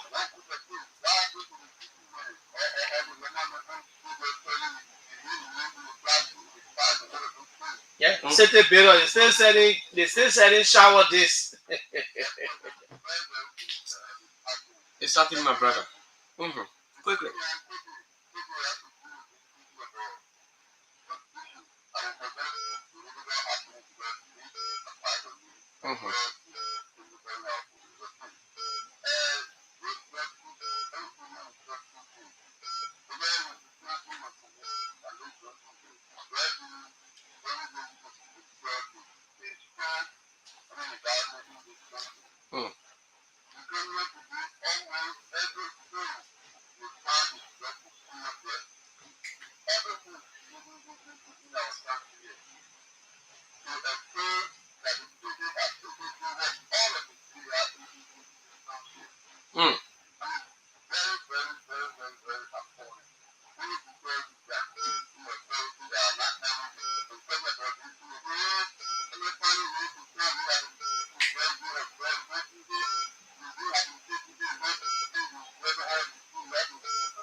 So what we do is maybe around government institution, minister representative, the company that will back them. When we make the money, they're going to pay for these people. When we make the money, they're going to pay for these people, they will their own share. But we'll hide that character. We have to do some background investigation of them and see. You notice that yesterday, someone in like is the whole computer. And as long as they will Minga Saga, Minga Saga, there's a very few things going on in Minga that you guys don't need to take it lightly. Okay. Minga has a third of the population. So there should be a diagram in Minga that all companies, products should come in and say yes to do. They should buy by the rules and regulations. Okay. There's no rules and regulation in Minga. They want to do everything at their own which they will. Okay. Thank you so much. Thank you so much. Let's go back to our online page and read some of the comments there this morning. Bamba Kana is watching. Garcia, where he says, "Good morning, my beautiful Kear Radio family. Thanks to you guys for the talking points." All right. Thank you so much. Sharon T2 says, "Good morning. I'm watching from my residence in Cardwell. Thanks for the show." Thank you so much. Ralph Tuba said, "Hey, bro. My favorite watching you live from Accra, Ghana. Thanks for joining us this morning." Sylvia Salif says she's watching from her home in Omatali. Thanks for joining us. Melvin B. Tar Senior says watching from Banga in Bond County. Albert F. Colley said, "This is not politics." Albert Colley writes again. It says, "Because her name is Weah, you are here saying the issue is politics. Don't be blind on the issues that prior to the. I don't think so, man. I don't think Macaulay is scary. I've got no family connection to this. Okay. No sound. Someone said no sound. I think the sound is back. Yeah, it's back. Budget said, "Wow, the former president Weah tried his possible best to give his hypocritical apologies." How do you say that, bro? And sympathy and gifts to the former late president Samba Kadu and his late wife Nancy Vito. And all were rejected on the same kind gesture of political pretensions. When the former first lady Nancy Vito was alive during former President Weah regime, he denied her of all her husband's honorable late Samarkando death benefits in the government, which posed a significant impact on the political comeback of 2029. This political comeback has turned into political setback on the Doe's families and the entire Republic of Liberia. Weah chances to come back has damaged the entire CDC political campaign for 2029, and the showdown continues. Let's see how this will play out in the end by former President Weah responses from his rejections of gift from the late Nesedo. I think the cow issue was requested by one of the aunties in the family, and that's why the former president, presented the cow. But again, the daughter said she was not happy about that. And so Budget People Party said he's following from the USA, the diaspora.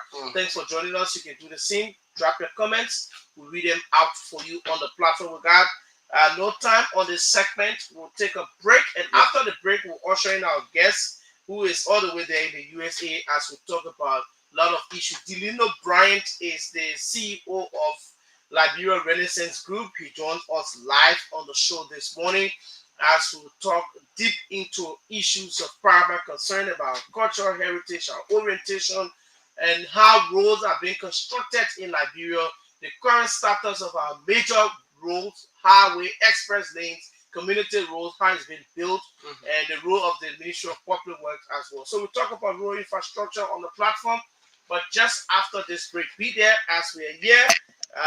We come back to inform you on other happenings with our guests on the program this morning. Let's run for this break to be back. Of course, just take this very quickly, and of course, be right back. Video on Facebook, cause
I said, my wife and children, somebody said me tell you get wife. So they didn't marry or not there. Sorry. Alright. Yeah, don't mind. Yeah, don't mind that piggy. Alright. So but that's it. Welcome as we continue the program this morning. Those of you who are out there will hear. And our guest will be coming in very shortly via the online television. Yeah. Dylan O'Brien. There's a whole lot to talk about on the program this morning.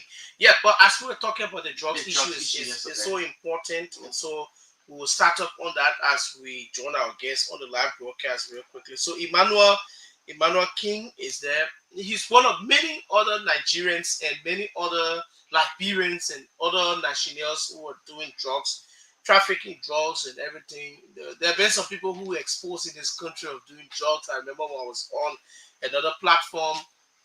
There are some girls in this town that are dealing drugs. You see them, I mean, taking a very nice vehicle, cool bag on time, and full Liberians that you taking cool, selling cool. and now you doing drugs business. Sometimes you see them, they're not doing anything, but they're riding cars, they are building houses. While your children are in the streets, lying down on market kitchen tables, eating for dump sites, eating sport food, wearing too or clothes is shameful. The last time Patrick Eastman, I was riding in his car, we were going home on the bridge, and he saw a very young girl who stripped herself naked only because of drugs addiction. Yeah, She was and addicted. he knew her mother or so, or I think he knew her mother or so. And then he felt discouraged. He said, wow, like my friend, daughter over there. So they say when it doesn't affect you or happen to you, sometimes you feel more relaxed, right? If you don't have a Zogo in your family, where you'll be passing, you say that my man child over there as a Zogo. But you see any Zogo, you just want to take there any kind of way. Yeah. But if you have Zogo, if you have someone in your family who is useless to society as a result of drugs. When you hear that Nigerians are in this country selling drugs, you'll feel bad about the situation. You will feel very discouraged that the person who bringing the drugs in the country, the person who's selling it, the person who's consuming it, all of them should just be punished. Yeah, This is bad. And every time you try to think about this thing, it plays out negatively. So this Nigerian man called Emmanuel King from Jimmy Carroll, where he lives, into serious drugs activities, evident by what we have in our possession, his picture, his everything, is difficult. So I challenge you to Josh and whosoever, those of you who are planning to come and free Emmanuel King, the notorious drugs evil man in this country, in Jimmy Carroll. We are challenging you people the day you free that bugger. We will ensure that we expose you to the Liberian people. We care less about your feelings. We care less about how you see it. All we're saying to you is that our children, our brothers, our sisters are tired of being in the streets. We are tired of seeing them. They are embarrassing us. They smell nasty and stink in the streets because one Nigerian man won't put money in his pocket. Because one Nigerian man won't be a skyscraper. Because one Nigerian man want to have a luxurious car, one ride 2025 car at the expense of the ordinary people. They're doing drugs in the country. And it's a whole gang. Yes, Liberians too are involved into drugs. We will name and shame them. We have a law, strong law, making it non-bailable. But the drugs people, they got money. So they're trying to use the system. Arrest the man, put him in jail, or go free him. We dare you guys to go and free Emmanuel King again. We challenge you, the judge or whosoever. If you cannot respect the law and you say you're a judge as someone who is well respected in the country, to do the honorable thing and abide by the laws of our state. You're there, try it. Emmanuel King, a notorious Nigerian criminal who brings in country millions of dollars worth of drugs, high grade marijuana. Yeah. To spoil your children. Codeine. Oh yeah. Cocaine. Yeah. Italian word, Duji, Ta, Tramadol. Right now, all the young people popping pills. You take tablet, you put on your tongue, you say you get high, you make a mouth stink, Yeah. it make you have bad odor and breath, and you say that good thing you're doing for yourself, you high, you big boy, you put your trouser way down, they can call yourself trapper. Yeah, they say the trapper. Trapper, yeah. I follow most of these young guys. Most of our young brothers, yeah. They slip up B-money, you say that trapper, the trouser start way down to your knee, you say that trapper. And you getting crazy. Obviously. You're getting crazy. So Emmanuel King, a Nigerian Igbo man, is one guy who's responsible for that. Damaging the lives of Keep him in jail. He should be made to pay for his actions. Oh yeah. Drug law is non-bailable. Let's accept it that way. Delano Bryan is the CEO of Liberia Renaissance Group. He's our guest this morning. We're going to talk wide range of issues. Sorry, we had some little errors with his name. Instead of Delano, we said Delano on the flyer. So we had to make some correction, but it was already lit. But we want to start up with that apology. It was a typographical error. Delano, thanks so much. Welcome to the program this morning. Hope you're getting us. Yeah, I'm getting you guys live. You guys getting me? Yes. Yeah, you're crystal clear. Welcome. Good morning, Chief. How you guys doing? How is the U.S. of A this morning? I guess in America, say. Yeah, I'm right here in Buchanan. You know, I always call the place Buchanan because I with anticipation, and I know that in the next 5 years or to 2030, Liberia, more especially my county, I coming from Buchanan, the Basel people will try to transform our city into how America is looking like. That's great. That's great. So, guys, anyways, it's a pleasure to be here on your platform. I'd like to say congratulations for the establishment, more especially to the CEO and the management team. It's a splendid performance. You guys bring additional value to broadcasting. Thank you so much, Obed, and your team. Great. Let's start off. What is the Liberian Renaissance Group, for which you are the head, and what do you do at the Renaissance Group? Well, actually, we've been around since 2014. In establishment, we started off like as the name Liberia Renaissance Construction Company. We used to be involved into vertical construction and horizontal construction. When someone said, "What is vertical?" Vertical is building construction, and horizontal is road construction. Until 2021, we did amendment to our article. So now it's called Liberia Renaissance Group. A Renaissance Group is involved into the same construction, also involved into supply chain management. We involve into security as well. So if you need security for your office, we also provide security services to private and company as well. We also provide IT services. So we are a group of company, 80% owned by Liberian, and we've been doing well. And currently we involve into multiple construction work and consultancy as well. Okay, great. All right, that's great. And since 2014 up to present, let's talk about your impact in society as a construction and engineering company. Perfect. I like that. When we started up just from Lynn Street in a small office. That yeah, we're interested to do the Obed. We only had like two staffs in office. We started out with just two volunteers. We call them volunteers until 2016. And then we launched straight to City Plaza building. When we reached out to City Plaza building, we were able to accommodate over 11 staff, permanent staff we had, and we have multiple contractors. We have been involved into road construction. We were opportune to win contract from the Ministry of Public Works for 2 years, the urban maintenance contract. We're maintaining many of the roads around. It was 7.5 kilometers of road under our supervision. We were able to maintain many of the Morovia urban city, the drainage system. Morovia had many of the clock around when it rained, the city was overclouding. You realize that flooding was overrunning Morovia from the Oro Junction. Sometimes you realize that people are complaining Central Morovia. It was so messy. Even up to Lokentown area, we were hired to manage that for a couple of years. We managed that for 2 years, and that situation subsided for a period of time. And later we were opportune to do work for EU. We also did some work for the EU.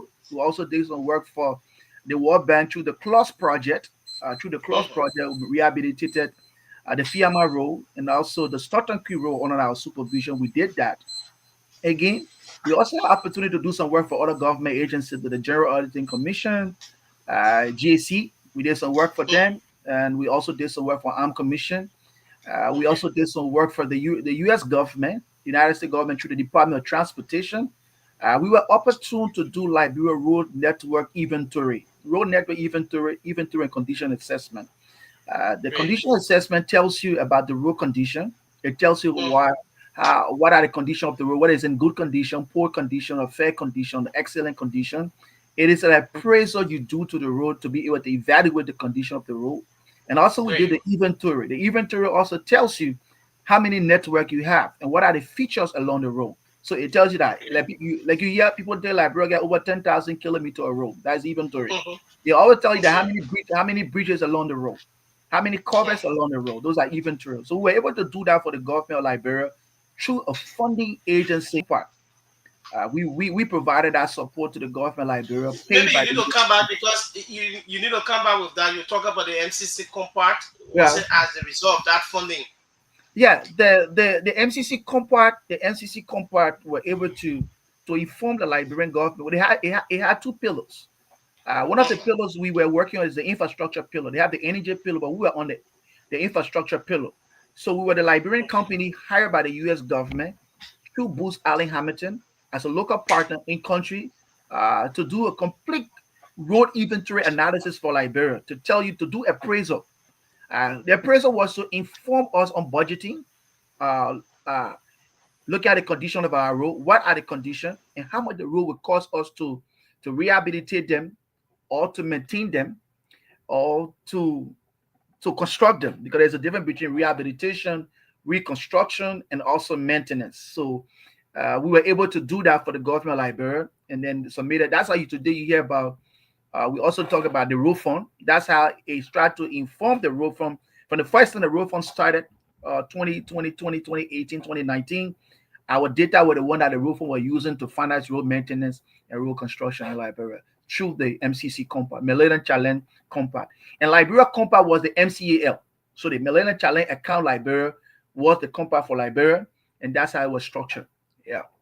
So those are work we did. So we have international experience. We have local experience. We have provided service for the international, both for the UN, also for the World Bank, also for the U.S. government, and also for the Liberian, also for private individual in country too as well.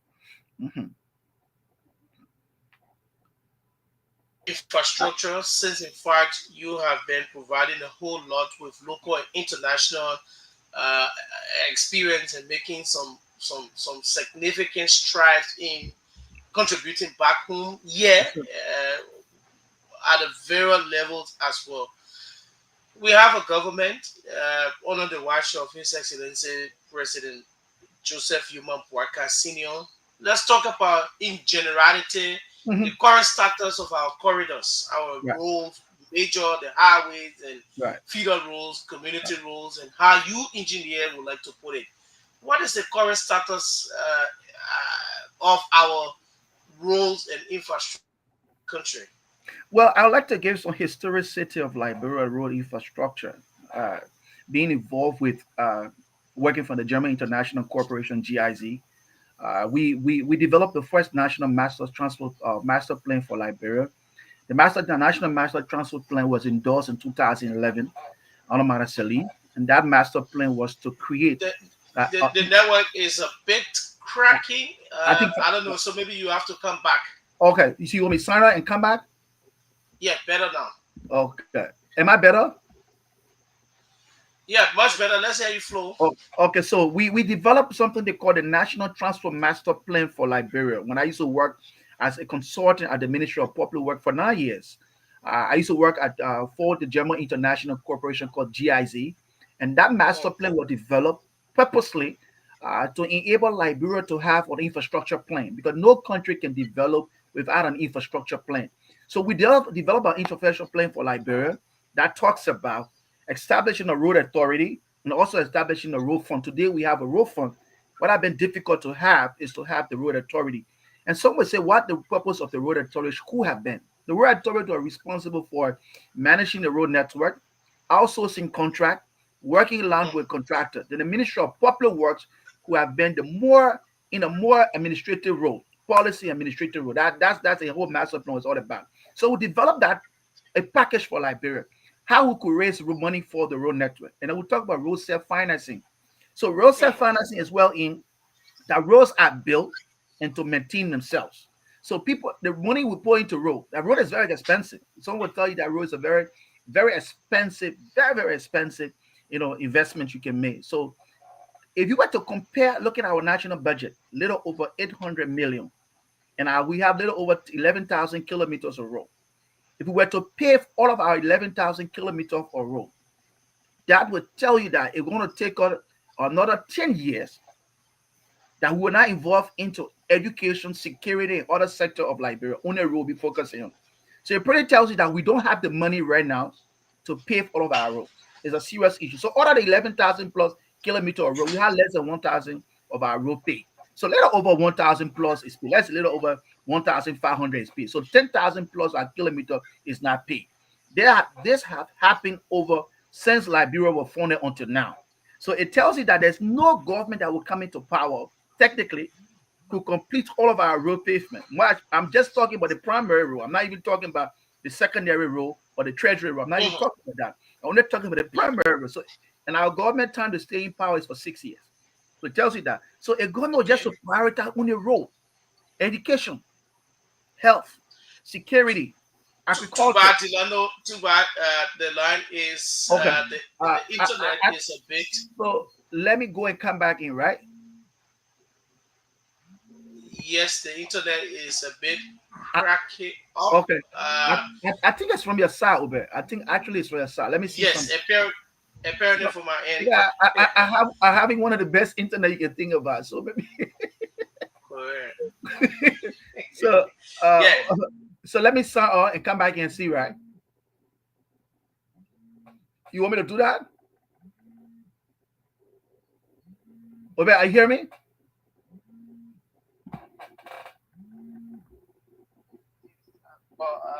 Yes. We can just keep it like this. Okay. Yeah. So Welcome. yeah. So like I said, like I was saying concerning if we were to only prioritize role, and that will be because you have other competitive factors. You have energy, you have agriculture, you have security, you have health, and you have education. So that simply tells you that if we were to only invest all of the monies that we're collecting in our budget for road, that government will be that government will be unpopular. So we created a model. We created a model where in that the road itself will self-finance. It's something they call road self-financing. And road self-financing around the world today, it is something that every country around the world is investing to. And it happened through what we call public-private partnership, through a PPP approach, wherein that government can bring investor. Let me give you a practical example. If government say, look, we do an economic model to say the new bridge, from the new bridge straight to St. Paul Bridge. That corridor is an economic corridor. So we did a forecast, or economic forecast. We did a traffic count. We did a traffic analysis. The traffic analysis tells us there's a potential corridor, there's a potential growth for the traffic for the next 4 years. So if the current traffic there is 200 cars passing per hour, the next 10 years we'll be having 1,000 cars passing per hour. The economic corridors that we have businesses around there, we have to put around there, meaning that there's a trade and commerce that is moving, so it will invest more money to that road. We can get the returns. So we call it economic rate of returns. So the economic rate of returns is determined, is an economic model that is used to appraise the road as well. So the investor will come and say, look, we can put money into the road. So the government will not spend 5 cents. The investor will build the road, they will manage the road, and they will keep the road for a period of time. And over a period of time, they start to replenish the money they are invested into government. That's how it works. So other countries have been using the kind of model that's actually helping them. So it's pretty good to use that. Now, you talk about the current status of our road network, and I'll tell you that the current status of our road network is gradually becoming appreciable in sense that there are there are major corridors that have been selected to have quick intervention on. You see the corridor from Monrovia straight to Bombing as an economic corridor. Corridor you see from the Greater Talker Bridge straight as far as Douala, going to Douala, you see major repairs work going on. The first segment from the Stockholm Bridge, the Gibag Stockholm Bridge, how you call it, that bridge, right? Yeah, miss, yeah, that great engineer. He was an engineer. He was the first. He was the minister of public, and that bridge was constructed around 76 and 78, right around there. That bridge. So he constructed that bridge was named after him. So from that bridge as far as St. Paul Bridge area, you see repair works going on. That area have been commissioned from that bridge straight to Freeport. What is happening currently is the whole repair work being done on that road. Yeah, from Freeport to the Gibag Talker Bridge, you realize that bridge is the maintenance. That is what we call mass concrete. They're using mass concrete, patching the critical spot. You know that area have been commissioned to the Japanese. So what the government's trying to do is that government, they're doing stability, they're stabilizing the road where they have critical parts in, they go there, they do some minor repairs, remove the crack areas, we get something called alligator cracks, remove the damaged surfaces, remove the sub base, replace it, compact it, and do it. They try to do it in a way that we can be able to, cars can be able to apply, the condition cannot be bad, the vehicle operating costs for car owners can drop significantly because VOC is something called vehicle operating cost. That is in economic, also in transport. That is transport engineering I'm talking about. So vehicle operating cost. You have a car, Obel. When the road is terrible, your travel time increases. Depreciation of your car takes place very fast because what happens to your car? You realize your tire will burst early, your shock absorber was spoiled, your stabilizer was spoiled. So your maintenance costs go up. So that's what we call vehicle operating costs. So, but when the road is pliable, your travel time is faster, you use less fuel, your car stay longer, your maintenance costs drop significantly. So the government said, let me maintain that corridor in there, let me maintain that corridor until the actual construction can start. So sometimes I heard people complaining, oh, they just putting concrete on the ground. People really didn't understand what actually doing. But if you see from Freeport Junction going to St. Paul Bridge, the construction is quite different from what you see from Freeport to the Gibag Bridge. You see the differences, right? So they are using asphalt. That's flexible pavement. We call that flexible pavement. And you see the level of construction. And let me say this very clearly, right, Obel? I must admit to you that a Liberian contractor, NDMC, is doing extremely well. They may not be 100%. I mean, and Kear work extremely well in the sense that there are a few challenges there. But let's talk about the positive of it too as well. They are doing extremely well. You have hosted me before on FM, and I mentioned about the elevation of that road. One of the ways we could face that road is to elevate the road and create a proper drain alongside before we can even put asphalt on the road. And that is something I saw them doing before I could even leave Liberia. The roads were elevated over 18 inches high from subgrade. So you realize the shoulders of the road where you have the different structures are, the road have elevated. So now the water can no longer come over the road. When the water runs go directly into the drain system, they constructed the drainages first, and then they do the compaction, and they elevated the road, and then they do that. That's how they pave the road. And that's how they continue with the road. Now, if we were to talk about some constraint on the road, some of the constraints they have, and we have addressed that, we talk about that, has to do with safety issue. Road signages. You cannot be having massive construction ongoing, equipment and pedestrians are missing, right? Then you have the traffic too as well. So we call that heterogeneous traffic. You have the equipment working, the pedestrian walking through, then you got vehicle coming. Then what you have to do, you have to regulate the traffic. So Yeah. There should be sign telling you that construction is ongoing. Construction men at work ahead. Reduce your speed. Drive. So if you drive at a speed of 45 miles per hour, there should be a deceleration from 45 miles to 30, from 30 to 25, from 25 to 15. And it seems that the person is reducing their speed. Also at night, we also emphasize that at night they should increase the level of intervention because there's a huge traffic in the morning, so it's dangerous to have more work done in the morning.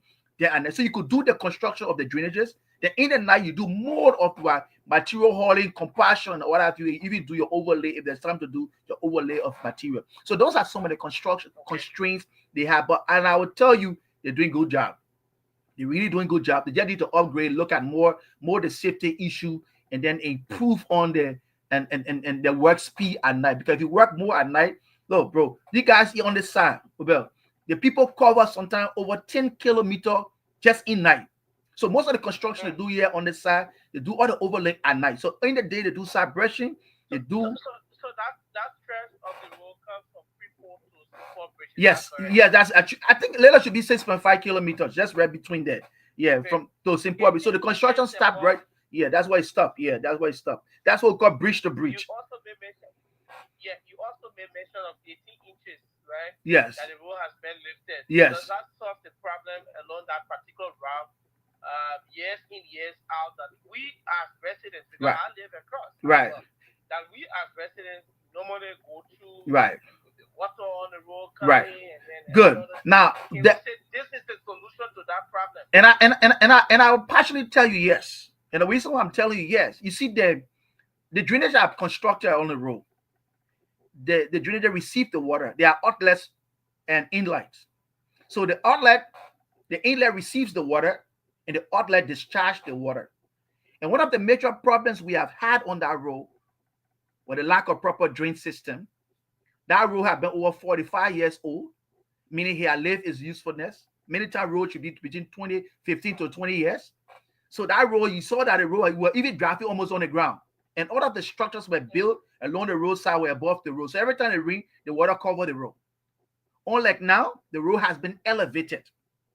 So the road has been elevated. When you even drive in the road, if you look left or Shai 2 Motors from the Will of Jamaica Road Junction there, Shai 2 Motors, if you even look at or how they call it, a Sika Moto 2 as well, where you had a feature all the places you see that the road is elevated. You see the water now sitting before before their structures. So that's where the water sitting. Now, what we need to do, and that's a serious question you ask. Regardless of the road being high, maintenance matters a lot. Because when the drains are clogged, because we saw this happening on the Japanese freeway, the people would take the dirt, and they throw the garbages where into the drainage system. When those drain systems are clogged, the road will overflow with water. You hear what I'm telling you? So if we don't protect the drain system, in the next 2 years after that road constructed, you will realize again people start to complain, oh, the construction was poor. So the drainage are constructed for water to try, not there for people to go pour coconut hole, put dirt into, people hauling dirt and dumping the garbage, the dirt directly into the drain system. So if we abuse the drain system, the road was poor. But there's one critical part, and I hope many people are listening. This critical part, and I hope MDMC can take note of this. Right to Freeport, between the intersection, the Y intersection, right to Freeport. You realize that when it rains, yes, when it rains, heavy water keeps sitting over there. And then if that continues before the rainy season can end, we will start to experience structural failure on the road. We'll start to see defects. The defects start from yeah. Okay, the defects you start to see, like you see cracks. You start to see some small holes on the asphalt, right? You start seeing some small hole on the asphalt. You start seeing some cracks. The reason why, because the water, technically when it rains, 98% of the water should not stay on the road. So the water should leave the road completely to roll into the drain system. Now that area was constructed in a way that there's no slope. So what I expected them to do is to cut before the Freeport Mall, right to that intersection, cut it, create a drain right there, and then cover the drain and just sit over so the water can be able to go over and just pass. But there's no drain. So that section is completely wide and very low. So the other side is high. And you realize that every time it rains, the water just sit over the water, just sit over it. So the water will start undermining the entire section. And when that section starts to depreciate, it will travel as far as other section. Because the road, the asphalt on the road is not like zinc. Let me tell people, it's not like zinc. The zinc is different from the asphalt. The asphalt is just a mere covering of the road. It cannot take certain volume of water. Only 10% of the rain that falls on the road, the asphalt can withstand. Anything over 10%. That is done. Yeah. The way of the water is created, Yeah. or a passage of the water is created, Right. we'll have an overflow of water. We will always have it. At the people intersection. We will always have it. And I tell you from an expert opinion, and if you respect me for this, take note. Every time it rains, until we do that, we'll always have that intersection. We'll always have that problem. Now, if we don't resolve that, like I'm saying, the water will start to spread. We'll try to find its own way. Now, let me give you reason why you see that after the rain, every time it rains and we drive in the asphalt, and when the rain stops, we start to see mark on the road. You know why? The reason being, the asphalt is just a little layer of 4-inch thick. It's a 4-inch thick layer that we just paint on the road. Okay. The asphalt is covering on the gravel. You see that? So the traffic, you have Liberia roads designed for 10.5 tons to 11.5 tons. You have heavy equipment traveling on the road when the water is setting. So the traffic volume suppress the road because the road needs sun to create that tensile strength. So the more the water on it, the moisture create, it becomes softening. And when the car suppresses, the water keeps sitting on it. Along you start to see small hole, it pop in small. It starts like you see like a small hole, just like needle hole. And after every time you see it, the hole start to expand the house because along the water penetrate the road Obed. Along the water find it passes way on the asphalt. That whole area is condemned. Because the water will start seeping through, it start going beneath the asphalt, it start damaging the soil base. And the soil base is made out of materials. Lateral, coal aggregate, which is the rock dust, and crushed rock. So when it start to go there, it start to undermine. And that area start to sink in. That's why you see certain part of the road, you drive the road, you see the point, it just sink in. When you see that area sinking, there's undermine, meaning there's a failure under there. So the only way you can solve that is not just to go remove the asphalt and you got to remove the top, you got to move that entire top covering area, go beneath it, put new material in it, do compaction, and let people ride over for a period of time before you do overlay on it. So we have to address that quick as possible, as the thousands of dollars we are investing into that corridor, that little portion will affect the contractor performance. So I hope they take that into advancement to look at that from a professional opinion. Like we said, they're doing a good job, but again, there are small, it always happens. There are some small technical things they are overlooking. The safety issue, and that issue we just mentioned there, right there at Freeport, that T intersection. Yeah. And then the next thing, Obel, we talk about, let's look at Somalia Drive. The Japanese Freeway. Around the Battery Factory intersection, around the Jamaica Road intersection, you see that if you drive it coming from the Ghana this side, you see those areas have cracks, right? What happened there? The same thing we're talking about. It started at poor maintenance because the people start to clock after the Japanese constructed that road. You hosted me before on the radio and I mentioned that people were abusing the drain system. Look, what makes the road last long, Obel, is not how the road is paved. And one of the reasons why we can construct road like the road can stay long, because our drainages are not constructed well. Our drainages are not properly managed. The drainages are there to help the road to survive. So if you damage the drainages, the road will not survive. The road will not live. Look at today, people complaining about Cowwell Road. We are not even paved. We are not even finished paying for Cowwell Road to the World Bank, and there's no road in Cowwell. Yeah. You see that? Wow. We are not even Wow. finished paying to the World Bank. We credited the money, and like you credit money to a bad car. The car, you're not even paying for the car breakdown. Mm. To pay that kind And of then you debt, still have to pay to pay that kind to of pay debt, that kind of debt. it can hurt you, right? Oh, It hurts. very So, painful. in a Liberian way, I say it can hear you. Okay. So the fact remains is that until we can improve on our maintenance plan for Liberia, we need to have a sustainable maintenance plan. And the maintenance plan tells you about what are our roles, what are the conditions of our roles, when can we make intervention on the roles, each of the roles. This road from this side to the point, we have to make intervention. Guess what they call routine maintenance? Routine maintenance is going, Yeah. like say, every me before the rain season or after the rain season, you make some intervention. That routine Great. maintenance. So you got history on all of the roads. Then we get something called periodic maintenance. Periodic maintenance happen once a year. Maybe certain critical spot. That's spot we're talking about the free people now. We say, okay, this year we just make serious intervention to that area, cut that area, and do a circular cover control system. We'll make that intervention when the year ends. So we'll do that one time a year, that periodic. And periodic have to do some sort of some major major spot repair work. Then we get something called rehabilitation. Now, many of the work you see happening, that rehabilitation happening, like the Freeport Road for that place, it's not new construction. So let people get the education. What NDMC is doing, it is not new construction, it's rehabilitation. Because you have an existing road there. You understand what I'm trying to tell you? Even as they take off the old asphalt It's rehabilitation. Because because I think yes, the road have been because it's not rehabilitated. reconstruction. No, it is, yeah, rehabilitation, reconstruction. There's the difference between it is a new, like some people call new construction. So yes, oh, they are doing new construction. It's a new construct. So they are all under construction, but they are different kinds because you have features on the road. We're already driving on the road, right? Yes. We're already using the facility. So we go back to the facility. Granted. We expand the facility. We open drain system on the facility. So we rehabilitated the road. We upgraded the road to appreciable level. I mean, that's why we treated the road.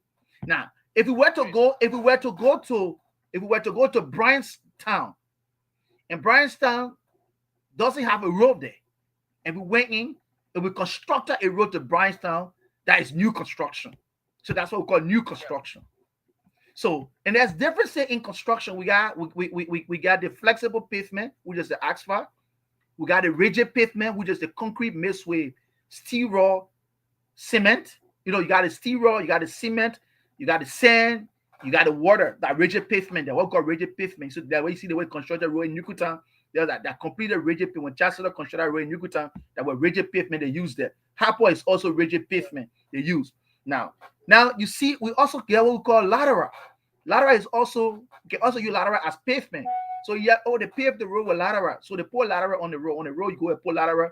So you can also do rehabilitation on lateral road. Like the 100 days deliverable. That was rehabilitation. Yes. So that was rehabilitation work was done. So some area there were major rehabilitation and maintenance.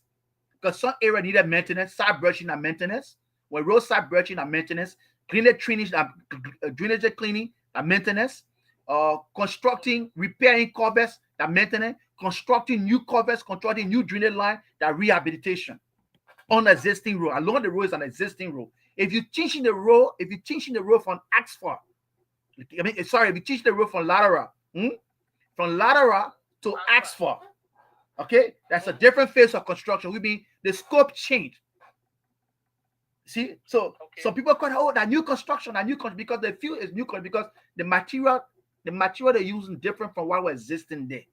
So we just try to give that kind of information to everyone to understand that what is happening. And then like we talk about maintenance. Maintenance is a key issue. And then one thing I would tell you about Obed, there's something good happening. Many people don't know. And that's happening in the southeastern part of Liberia. And the road connectivity from Nimba going as far as going to Maryland. There have been concessions done through the bank from previous government. President Weah government had negotiation with the World Bank. There were design consultancy work ongoing when Mr. Burka took over the kicker off. You realize there are quick intervention going on while the local contractor also trying to do maintenance and clearing and sustainability on that road. Now we are blessed to Okay. see actual construction will be going on within that corridor. Because now to travel from Monrovia to Harper now, the travel time, if you can take a day to go to Harper. So it Okay. tells you that they're rain season. What will happen? They're coming rain season, and the good news is that they also have what I saw that they also have maintenance crews along the road because I think the land sense what happened last year. Because last year what Mm. happened? You one of the journalists who were very critical of the negotiation they had. So last year, like you realized, I think it was very those spots were difficult to travel after the announcement made. But now this time they are putting the right mechanism Mm. to ensure that even in the rain season, the road can be pliable at some point. So at least Yeah. let's give some level of appreciation. And that's how we can gradually try to do it. And I hope that. And also, I was just reading a document the other day talking about the corridor going to the coastal corridor. So they also have now Yeah. they also have a consultant firm there looking at the coastal corridor design. So that's a good news. Okay. We hope that project will also start in the next coming year because when consultancy finish the work, they can send the work back to the bank. The bank have to review the consultancy, see what there are errors there. They do design review, then they put the contract out for contract. Before you make up your mind, me and Mr. Burger government almost coming to an end. And now what can happen? The same thing happened to Ellen Johnson Shirley. But as Shirley started something with the bank, she was almost out. The president Weah and started it. He ended something he negotiated, but he could even go. He was always there. It couldn't start until he left. And that the bank takes some time. The procurement processes are Mm. very slow, very, very slow. Very, very slow. And many times you see that those things happen, it affect productivity as well. Yeah. It affect Yeah. productivity as well. Yeah. And so that's how sometimes government in and out takes glory for projects. Yes, yes, yes, yes. And the That's thing what. about it, I can tell people about, and that one thing, and I told somebody, or I admired the minister of public work the last time when he went on And that's OKFN. that where I was. That where I was going now Yeah, about the current minister. yeah. Is he off the tax? Is he performing you from an engineering standpoint? His hand mark across the country is he impactful?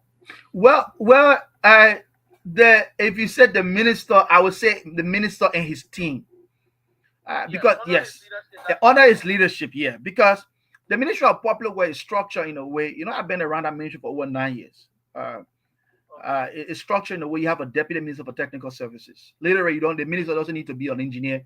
He just need to be a good manager or good administrator to be able to lead the ministry. If he has very Okay. good technicians along with him, they can do great work. Mm. I have seen some of the work they are doing, and I've seen that they are more concerned about road connectivity, road accessibility. That's the key word. Road accessibility. People have to be a road, although of our road, almost of our road have to be accessible. That have been their major concern, and we are also seeing that what they currently doing with their team is that they're more robust. They're more robust in the sense that they are engaging more communities, more community roads to ensure that the community roads are pliable, and we can see the zest that they are running with. That I can say, because when you are minister of public works, you that person that you visible, and the team at the Ministry of Works is very visible. You can see them in the field. Okay. Mm. They are struggling with limited budget. We had budgetary constraint. They are struggling with limited budget, and we pray that they can do more. But there are a few concerns I always have. Why in a Mm. good time we are doing well, there are a few things we have to look at, and I hope they take that in good faith. Here is it to them. We see demolition going on, and I embrace demolition exercise, and I'll tell you about to develop a country. Mm. Development comes with pain, but I think there should be a sustainable plan for demolition. I said it to say that when we break those structures that are in a right of way, when we break those structures that are in a right of way, immediately we should make some intervention to stop people from coming back into the same areas because it Yeah. becomes Unless we useless. don't see them, we see as far as a false breaking. Exactly. Based on demolition, nothing happening going in Yes. the Now, if you go back community. to Douala, if you go back to Understand? Douala, if you go back to Douala, they are coming back on the road gradually. Gradually. They are coming back in the soil. So the essence of that, and demolition is very expensive. Let me tell you, it's an expensive exercise. The government, sometimes the government don't even have all the equipment to break down and to rent even a dozer. To rent a dozer per day, Obed, you pay 900 US, almost 900 US dollars for the size of dozer you pay, excluding fuel. Excluding the fuel. Then you got to put it on the low bed to travel, to carry it to where it should be. You pay for the low bed to travel and carry it to bring it back. So if that dozer is on that site for 5 days, time 5 days by 900 plus, and it needs 60, at least 60 gallons of fuel just to operate a day. So and then you need trucks. You need trucks. When you break down the structure, you need front end loaders. You have to pay for the loaders. So you see, so after you plan to do that, you should also have a sustainability plan that along with breakdown, we're going to breakdown for us not to go back there. That'll put a system in place to maintain the infrastructure. Because government is doing extremely well. Yeah. Let's hold you with that. We got 7 minutes left, and technically we'll have to Okay. wrap up on the dot for the news. Thank you, Chief. At 10 o'clock. Thank you, sir.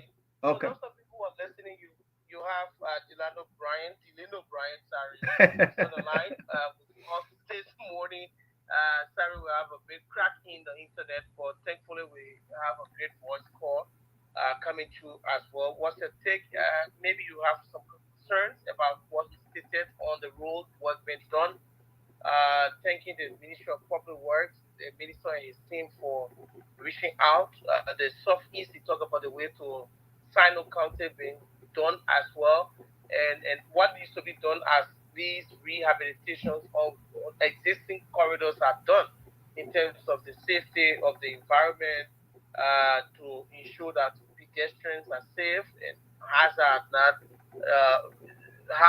not there to affect the community dwellers along the way as well. You talk about what needs to be done by FDNC and the Liberian government at the Freeport intersection to see that the water system can be curtailed over there. Unless that is done, he said there will be serious flow of water around that particular intersection that connects the Bushro Island to town and the Japan Freeway to town as well.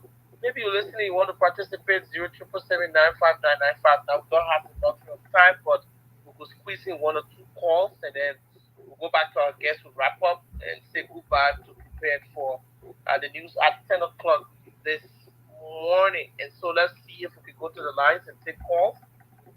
0777-959-959 is the orange line we have here this morning. Let's take a call on that particular line this morning, and then we'll have a speak coming up. But let's take this person on the line. Good morning. Hello, good morning. Hello. Oh, too bad. That person slipped. I don't know if the network, but we're receiving reports from our technician that it's terrible out there as well. But let's go back to the line, 0777-959-959. And let's hear you make your comment. Maybe you could make some adjustments from your position, and we get you live on the show this morning. Yes, we have a call there on the line. Yeah, if not, we'll have to definitely wrap up because time is of essence. It's 9 hours. So, but Delano, let me come back to you before we go to the call. Man, let's this person. Morning. Good morning. Oh, I don't know what's happening. It should be the network. Yes, apparently. So let's wind in on this corridor that's the Rival Speed Highway road work, and where are we? The last time we talked about what the East International been doing on that particular major economic highway as well. You care to throw light a bit on that, and then we can wrap up from there. I think, Obed, we needed more time to talk about that. I wish we could have another day to have that conversation. Then go. Yeah, maybe when you come back in control, we can plan one at the end of the month. So let have that. So I think let's just keep at it now, and we can continue with that when we return. So I'd like to say thank you for the opportunity, and it's a great opportunity, a great exchange, and I hope we will have more time to have such a conversation. And thank you to your team. And to my many followers back home in Liberia, I also say thank you too for listening. Let us keep making Liberia a Great. better place for all of us. Have yourself a blessed day, Chief. Thank you for taking up your time as early as 3 a.m. there in the Yeah, US. I gotta go Loading back to all. bed. Yeah, Chief, I know that. Thank you. Yeah. Okay. Thank Bless you one, so much bro. and all the best. Thank you too. Yeah. God Great. bless you. Yeah.